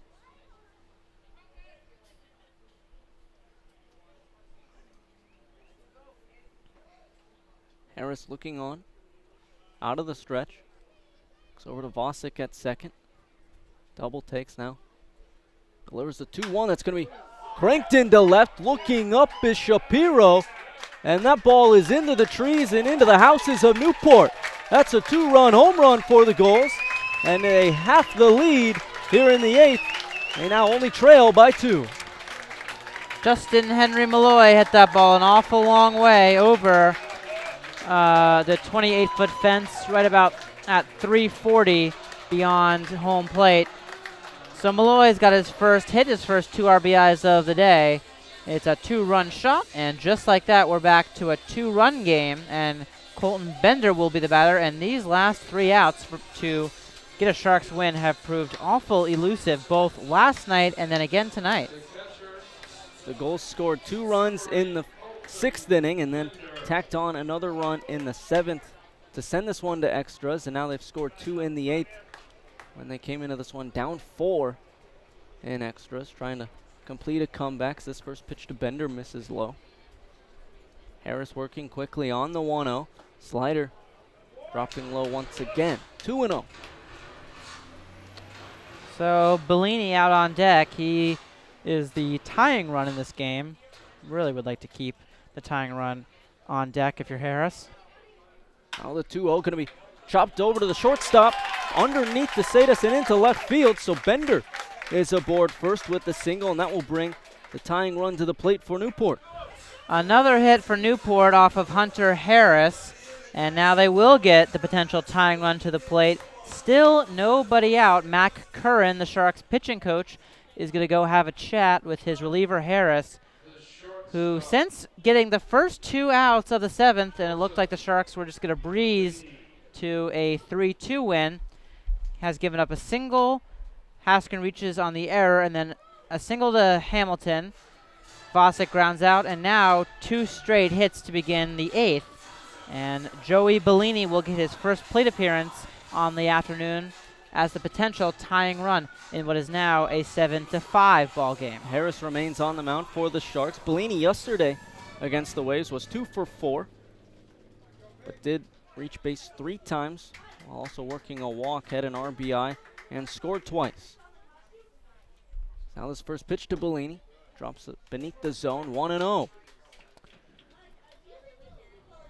So tying run at the plate, no outs here in the bottom of the 8th. The Gulls trail the Sharks by 2. Now the 1-0. Fastball missing low, 2-0. Harris showing some signs of fatigue here, giving up some really well-struck baseballs. He's been behind first on Bender, now Bellini. Bender hit the 2-0 pitch for a single. Let's see what Bellini does. 2-0 missing low once again. 3-0 Bellini ahead in the count. You said Harris showing obvious signs of fatigue. He's missing his spots here. The Gulls have jumped on him a little bit. Now we're going to see Spiegel go out from behind the plate and talk to his pitcher on the mound.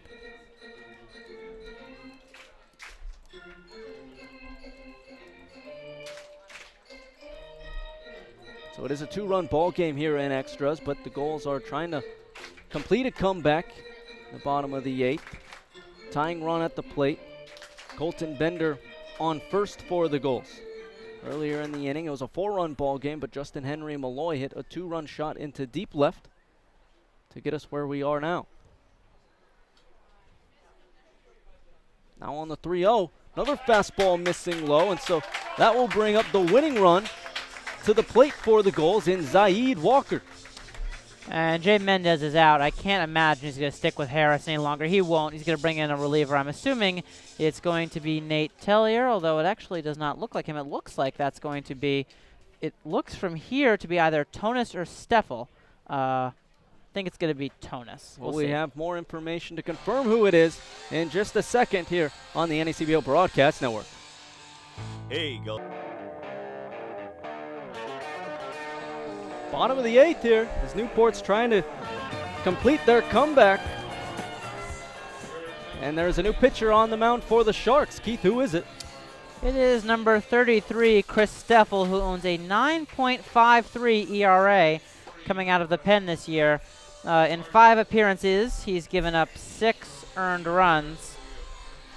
1 walk, 4 Ks. Opponents hitting close to 400 off him, but he's got a big task in front of him. He's got he does have the bottom of the order coming up in Zaid Walker and Isaiah Thomas, but these last 3 outs to secure a Sharks win this afternoon have been really tough to get.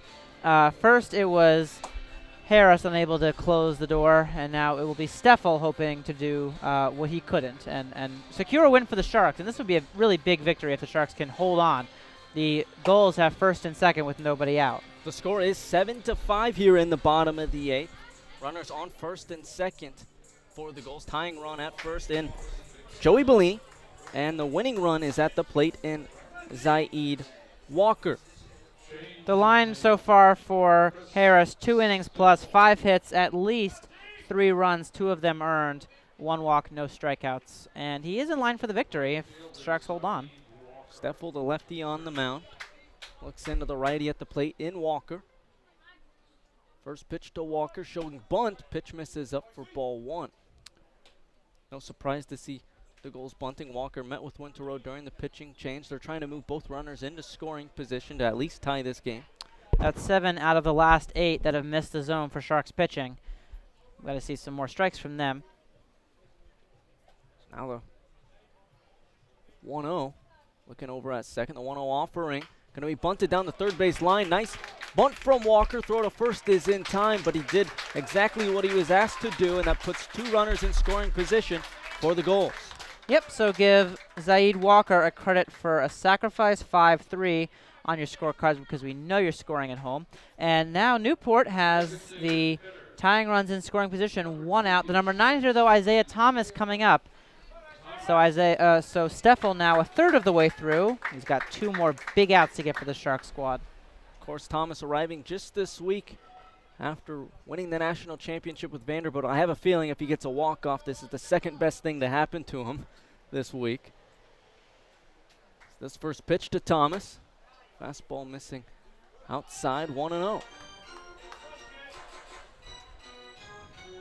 Sharks infield is back, of course. They will concede the 3rd run of the inning and the 6th for Newport on the day to have a better shot at a ground ball. It's now the 1-0. Missing low, 2-0. Now there's going to be a meeting on the mound between Spiegel and Steffel. Yeah, that's the past 4 batters. The Sharks have all been behind at least 1-0, and 3 out of the 4 it's been at least 2-0. Sharks are walking on some thin ice, but still only 2 outs away. Need to avoid a base hit here. Tying run on second for the Gulls. Winning run at the plate in Isaiah Thomas. 1 away here in the bottom of the 8th. This is the extra inning because we are playing 2 ball games here tonight. Steffel looking on. Lefty on righty matchup. Delivers a 2-0 pitch. It's going to be grounded along the third base side. Fielded. 1 run will score for the Gulls. Throw to first is in time. Oh, good play by Mike Nell. What he did there, most importantly, was he looked back Bellini. So now, not just any hit or any infield hit will score him. It is a 7-6 game, but I sound like clockwork. Newport is down to their final out. Give Thomas an RBI, but Nell did really well there to keep the tying run away from third base at least. Final hope for Newport is Holzwasser. He has been one of the best hitters for the Gulls on this season. He has a chance to tie it up for Newport here in the bottom of the 8th. His first pitch to Holzwasser. He's going to line back up the middle. They're going to send Bellini home. The throw to the plate from Chamberlain is going to be over the head of the catcher, Spiegel, and that will tie things up here in the bottom of the 8th as Holzwasser is aboard second with an RBI single and advancing on the throw. And again, the Sharks blow a lead. This time they had a 4-run cushion, and the combination of Harris and Steffel unable to shut the door. Holzwasser, a big 2-out hit for Newport. We are tied again. He's down to second on the throw, and the winning run is in scoring position for Hudson Haskin. And Sharks bullpen just hasn't done the job today. Almost didn't get the job done yesterday.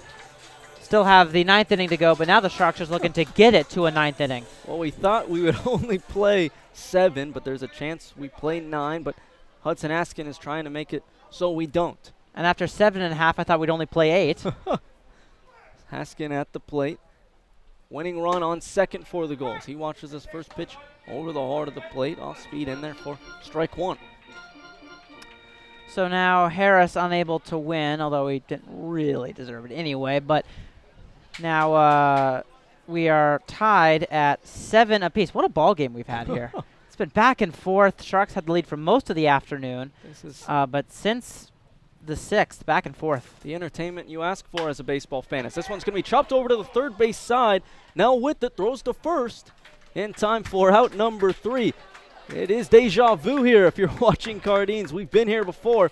Heading into the 9th, we are tied once again, 7-7 here on the NECBL Broadcast Network. Top of the 9th, Stephen Huff alongside the voice of the Vineyard Sharks. We keep chatting over in the field reporter of the Newport Gulls, Zach Letson. And we are in extras, believe it or not, and it is tied at 7. Since it's the top of the 9th, I'm going to hand it over to my broadcast partner. Keith, take it away. Thank you very much, Stephen. The Sharks have now blown 2 leads, the first of which was 3-0, and now they have blown a 7-3 lead with Newport scoring 4 times in the bottom of the 8th. And twice now the Sharks have had 2 outs and been unable to shut the door as Newport's come up clutch multiple times. Nick Orr will start at second, and Rudy Aguilar will be the batter for the Sharks. He's had a tough day, 0 for 4, but looking to break it in a big spot here for the Vineyard with Orr at second. Well, if there's anything we've learned today, it's that baseball's supposed to be played for 9 innings. Aguilar squares the bunt, takes it back and lines it into right field. It's a base hit. Orr will have no chance of scoring. That ball gets behind the right fielder, Walker. Now Orr will score.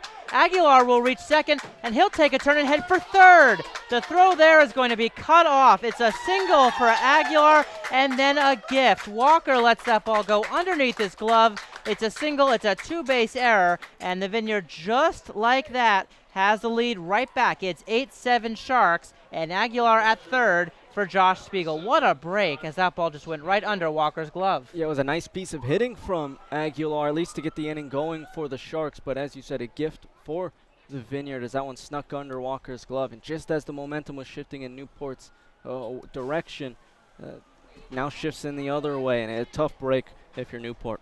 No error there given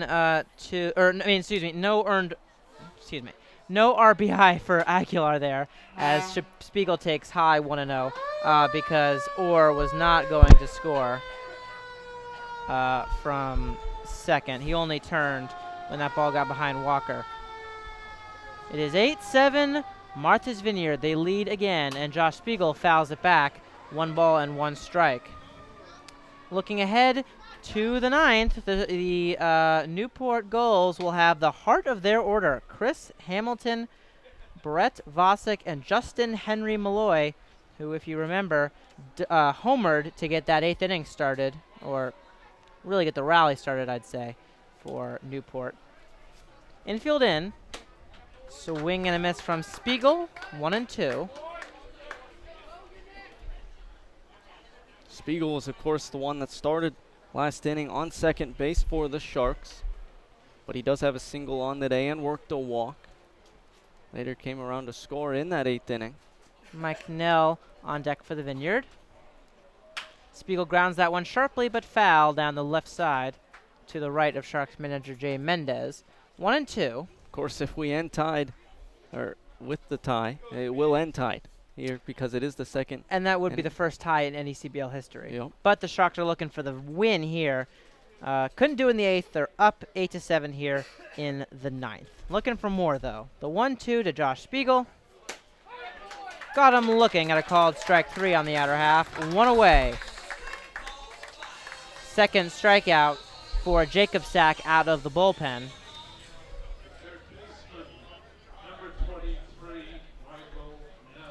Nice pitch there from Jacob Sack. You know, he's mixing his pitch as well as he's going deeper into this ball game, and that's what you're going to have to do if you want to keep these Shark batters guessing. That ball's fouled right back to the fence, 0-1. And Jacob Sack's a guy that likes to work his fastball and overpower batters, but today you're seeing a lot more of his slider, particularly in this inning.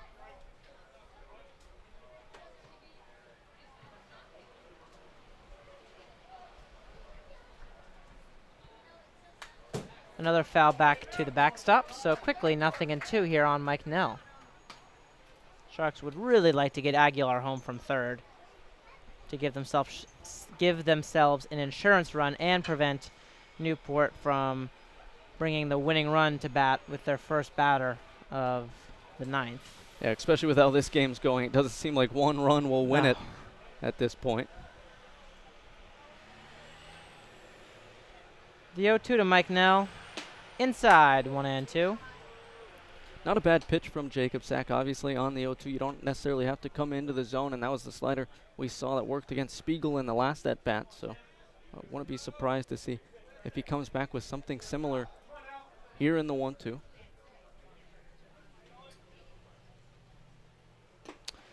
Outside, good stop by Bender, 2-2. And he did come back with the slider, but this time low and away, and wasn't exactly the location he wanted, but that is his closeout pitch. But now with the 2-2, going to have to come back a little bit closer to the zone.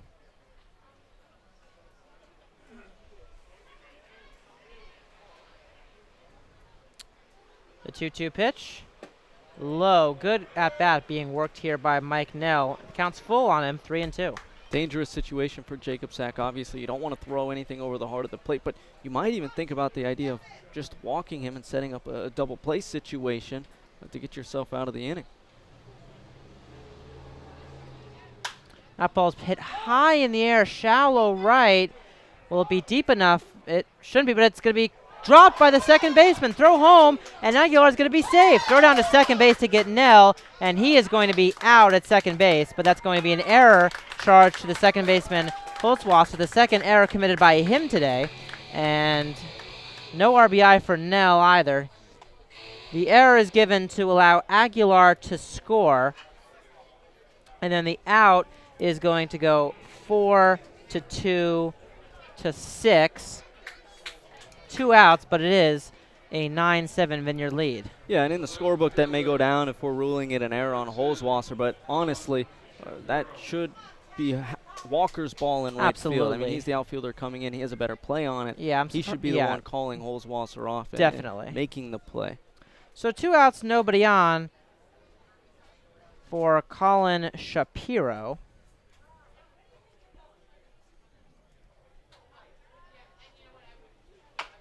Taps that one to the left side. It drifts foul. So at the moment, let's assume there are no errors in this inning. Or at second, Aguilar single, so we got first and third. Spiegel the strikeout, still first and third. Nell, that would have been a pop-up. He wasn't given an RBI, so that theoretically would have been 2 outs. And so at the moment, neither of those 2 runs are earned. It depends on what happens with Shapiro here. But at the moment, these are both unearned runs charged to Jacob Sack. Swing and a miss, 0-2 on Shapiro, who has yet to have been retired. He's had one heck of a day. 2 RBIs, 2 runs scored, 2 doubles, 2 walks as well. Sharks have now banged out 12 hits. Shapiro takes high. Jacob Sack, similar situation to the last at bat. 1-2 now. Came with the fastball on that 0-2. Outside, 2-2. Well, with the backdoor slider on that 1-2, so he's changing up what he's coming with to close out some hitters. I want Shapiro on the 2-2. So looking back at the last 7 frames, only the top of the 7th did not feature at least a run. It's been back and forth. Upstairs to Shapiro. Man, has he worked some good counts today. It's full 3-2. He's been really good. He's been on base every single time he's come up to the plate. 2 walks and 2 doubles. A payoff from Jacob Sack downstairs, ball 4. For the 5th time today, Shapiro reaches base, 3rd time he's walked, and he will be on base yet again for Nander DeSatis, who himself has been on base 4 times out of 5. Yeah, we talked about DeSatis at the top of the broadcast and how highly scouted he was out of high school, and it's showing, his talents here today, not only defensively, but as you mentioned, reaching base 4 times today, 3 singles to his name, and also working a walk. Pickoff attempt.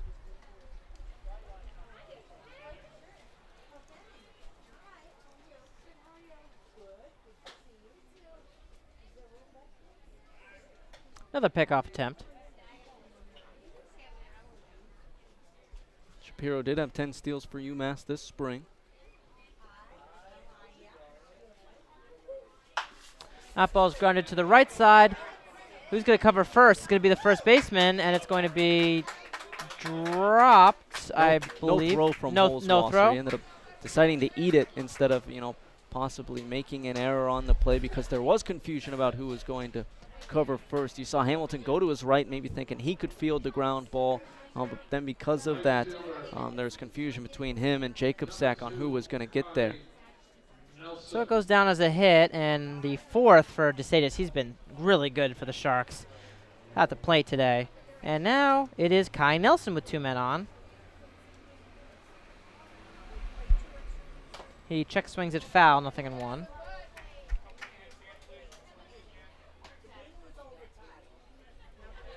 Tough break for the Gulls. Couple errors this inning that have led to those runs, and another error that led to Nell being aboard earlier, but the walk to Shapiro, and then that one there to runners go. Throw down to third is not in time. It's a stolen base. That one there with Holzwasser and the miscommunication. But what a call from the Sharks side of things on the double steal in this situation to put 2 runners in scoring position now, but actually might have an injury with Shapiro at third. He's slow to get up. Yes, he is. He's going to walk that one off, slid in hard to third. Looks to be all right, just needs time to walk it off. That's the risk you run with sliding in feet first. Sometimes you can hurt your feet or your knees depending on how you slide into the bag, but he looks to stay out there. I was just thinking about this. The Sharks have had 46 plate appearances today. They have been on base 22 out of those 46 times. That's an on-base percentage of pretty much 500. Yeah, you can't ask for anything no, better you than can't. I don't know where that one missed. 2-1 on Nelson. I thought that ball had plenty of plate. It looked good from here, maybe just a little bit low, if anything. Count is 2 balls and 1 strike on Kai Nelson with Shapiro at third and DeSatis at second. That ball's lined into left field. That's another base hit. Holding at third is DeSatis. Kai Nelson adds to the hit parade.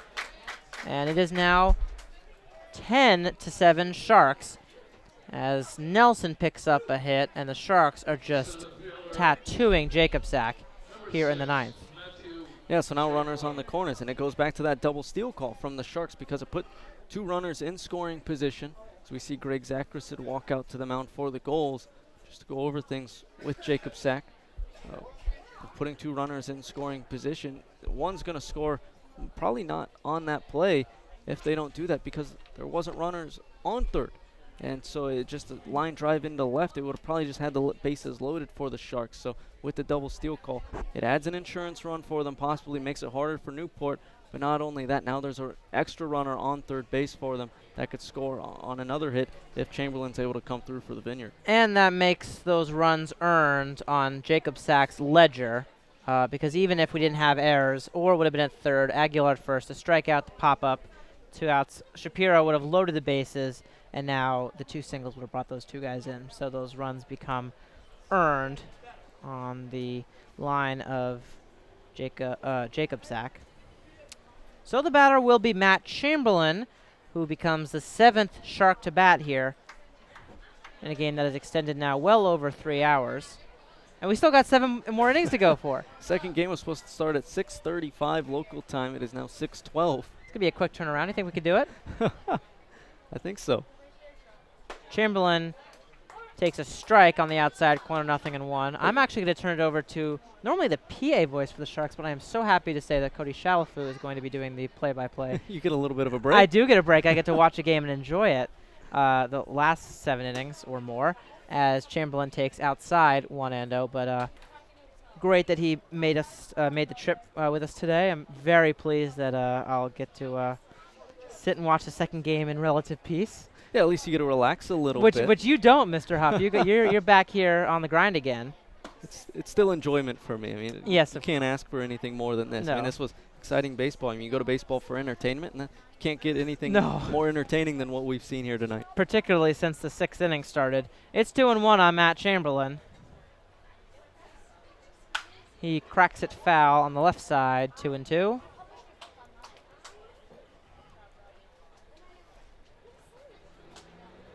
Chamberlain at the dish, a guy not afraid to go for that low pitch there. You mentioned earlier how they want to double him up maybe in the last extra inning, but as you could see, they're able to pop that one up. Not a guy easy to double up. There are 2 outs in this inning, but just like for the Sharks, that 3rd out for the Gulls is proving tough to find. Yeah, regardless of what I was getting to, not a guy to make with double plays easy to force weak contact on or anything easy for the infielders to pick up on. A guy that looks to put line drive or fly ball onto it. That ball is lined and knocked down by Holtzwasser. He will have no play on what's going to be a hit for Chamberlain. Another run, and again, the Sharks have a 4-run advantage. This time, it's 11-7. And with that hit, the Sharks are now 24 for 48 in their plate appearances. That means they have a 500 on-base percentage. They've just 500 for the on-base percentage for a game is just unbelievable. Well, right on cue with Chamberlain. He has a sharp hit ball, line drive over to Holzwasser that you couldn't, picture perfect if you're coach for the Vineyard. Couldn't ask for anything more. That ball's flied foul down the right side off the warehouse building. 0-1 on Nick Raposo, who is the 8th man to bat in this inning. Nick Orr, who began the inning at second, but has yet to have a plate appearance in this inning, would be next. Sharks have 3 straight hits with 2 outs after the walk to Shapiro, so 4 straight have reached. And just like in the 8th, the Sharks have a 4-run lead, and we'll see if it's Steffel, but we'll see what Mendez is thinking. Pickoff throw back to first, going to be close, and out at first base is Chamberlain. The 3rd time that Chamberlain has been caught on the bases, either by a pickoff or a caught stealing. So that will end the top of the 9th. We'll be back for the bottom of the 9th with the Sharks leading it by a score of 11-7 here on the NECBL Broadcast Network, and Chris Steffel on to try to secure this one.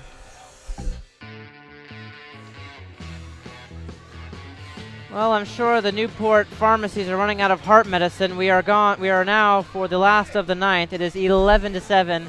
Sharks lead it, and for the bottom of the 9th, and what will undoubtedly be the last frame of tonight's action, here's Steven. Steven, take it away. Thank you, Keith. And I said deja vu earlier, certainly having deja vu here. Goals down 4 once again in extras. They were down 4 going into the bottom of the 8th before they tied it up with 4 runs in the bottom of that frame.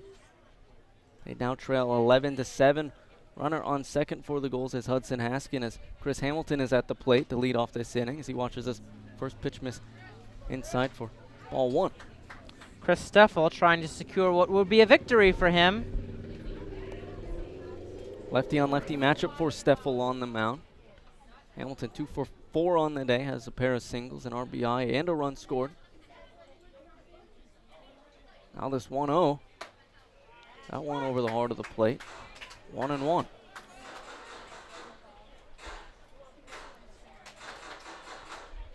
Steffel, of course, came into this one out of the bullpen and immediately kind of struggled with control, and the Gulls took advantage of that, working some walks but also some timely hitting in that 8th inning. It's now the 1-1. Hamilton's going to pop into center. Coming on is Chamberlain. He makes a diving play, can't come away with it, and so Hamilton is aboard with a single, but Haskin cannot move up on the play. So there's runners on first and second for the Gulls, and that will bring up the lefty Brett Vosick. Oh, a great effort there by Matt Chamberlain on the dive. Just couldn't quite get to it. And so Newport in business again. First and second, nobody out. Brett Vosick coming to the plate in what has to be the craziest game of the year for the Vineyard, and I'm sure for Newport. I don't think we've had some crazy games, but this one might take the cake, and I don't know if we played 1,000 more games we'd see one like this. Vosick now at the dish, watches a fastball on the outside edge. Vosick didn't think so. Quick snap back to the home plate umpire. Yeah, neither did anyone in the stands, including the Sharks fans in the stands. Now it's 0-1 to the lefty from the University of Kansas. Lefty on lefty matchup for the second at bat in a row for Steffel on the mound. Runners on first and second for the Gulls. This big swing and a miss from Vosick as that pitch dipped beneath the zone. 0-2. Vosick, of course, led off last inning on second base, and he came in to score off the Justin Henry Malloy deep home run into the houses beyond left field. He is now finding himself behind in this count to Steffel. Here's the 0-2 offering. Big swing and a miss from Vosick once again for strike 3. So there's now 1 away here in the 9th as the Gulls are down to their final 2 outs. Big K there for Steffel now. Sharks, again, like you said, only 2 outs away. Justin Henry Malloy will be the batter. Last time he was up, he sent one into orbit deep into left field for a 2-run shot that got the Gulls started in their 8th inning rally. This does set up a double play that could end things for the Vineyard. They are in double play depth, obviously. Runners on first and second for the Gulls. They trail 11-7. Tying run on deck for Newport. Lefty on righty matchup. First pitch missing outside. The final line for Sam Jacobsack: 2 innings, 7 hits, 6 runs, all of them earned. 1 walk, 2 Ks. He is in line, of course, for the loss if Newport can't come back again here in the 9th. Those are the first runs given up by Jacobsek on the season as well. Sharks got to him. They were making some really good contact. Steffel looking on. Out of the stretch, delivers 1-0. Missing low, blocked behind the plate from Spiegel as it trickles down the third base line. Nice stop by Spiegel. Those runs at first and second couldn't mean less for the Vineyard, but it's good to keep the force in play. And it's good to keep the momentum on the Vineyard side, because if those runs do advance, and at least if they do score, it could change how the momentum is going for Newport, which we've seen how that can affect the game here tonight. Now the 2-0 offering. Fastball outside. Malloy staying patient at the plate. 3-0. You can't walk Malloy here. That would put the tying run at the plate in Colton Bender. You really want to face Mr. Malloy here. Even though he has a home run, if you're the Sharks, it cannot be overstated. A walk is the same thing as a home run because it's just putting more runners on base. Now the 3-0 fastball missing low and inside, so they do walk Malloy, and that will load the bases and bring up the tying run to the plate for Newport and Colton Bender. It just doesn't get any easier. A 4-pitch walk to Justin Henry Malloy. Bases loaded, and Bender is at the plate as the potential tying run. Jay Mendez, the Sharks manager, is out. He has not yet made a signal, if I can speak properly, to the bullpen, and I don't think he will. I think this is Steffel's game for the moment anyway. So it looks like it's just a talking to the southpaw. Rendezvous point of the rubber, and now he's going to trot on back to his dugout. Spiegel going back behind his normal resting spot behind the plate. Can you imagine this is the first 9 innings what the next 9 innings have in store for us? I mean, we had a very quiet first 5 innings. We had 2 runs scored, not much hitting, nothing really that bad on the fielding side either, and then just in the 6th inning, just it's gone haywire. If it's just like how this game has panned out, I'm okay with it because it has been exciting. Is this first pitch breaking ball in there for strike 1? Bender is 3 for 4, 3 singles and a run scored. Chris Steffel's got his hands full here. Haskin at third, Hamilton at second, Malloy at first. Lefty on righty matchup for Steffel on the mound. Delivers an 0-1 pitch that Bender fouls off of himself. 0-2. He wanted that one. Newport is proving why they are 12-6 and tied atop the NECBL North. They don't give away many at-bats, and they certainly are not giving away this contest. Sharks are going to be thrilled if they can hold on for this win. Bender at the plate. 0-2 count. Steffel on the 0-2 offering. Swung on and lined foul. Sharp line drive along the first base line. Count remains. Certainly been a fun one to talk about. I mean, it's not what I was thinking when the Sharks were up 3-0 cruising in the 6th that we'd end up with an 11-7 contest. There was a point where neither team could find a way to get a hit. No, and now neither team can figure out how to get an out. Steffel on the 0-2. Swung on and missed. Had a breaking ball beneath the zone for strike 3. Second strikeout of the inning for Steffel. And the Gulls are down to their final out as Bellini settles in at the plate for the Gulls. Joey Bellini, who walked and scored in the 8th, is the last hope, and I sound like a broken record because I've said it so many darn times. Bellini came in for defense after Tours pinch hit for Austin James, who began the inning at shortstop. Steffel looking for what has been the most elusive thing on the planet today, the last out for the Sharks. Bellini was 2 for 4 yesterday with the walk, an RBI, and a run scored. That pitch misses up and away, 1-0. And if you're wondering if he has that elusive home run that would change things here, he does have a home run to his name. It was in his debut against Ocean State. And it was to the deepest part of that park, dead away center field. Now the 1-0, fastball in there over the heart of the plate for strike 1. Zaid Walker would be next for the Gulls.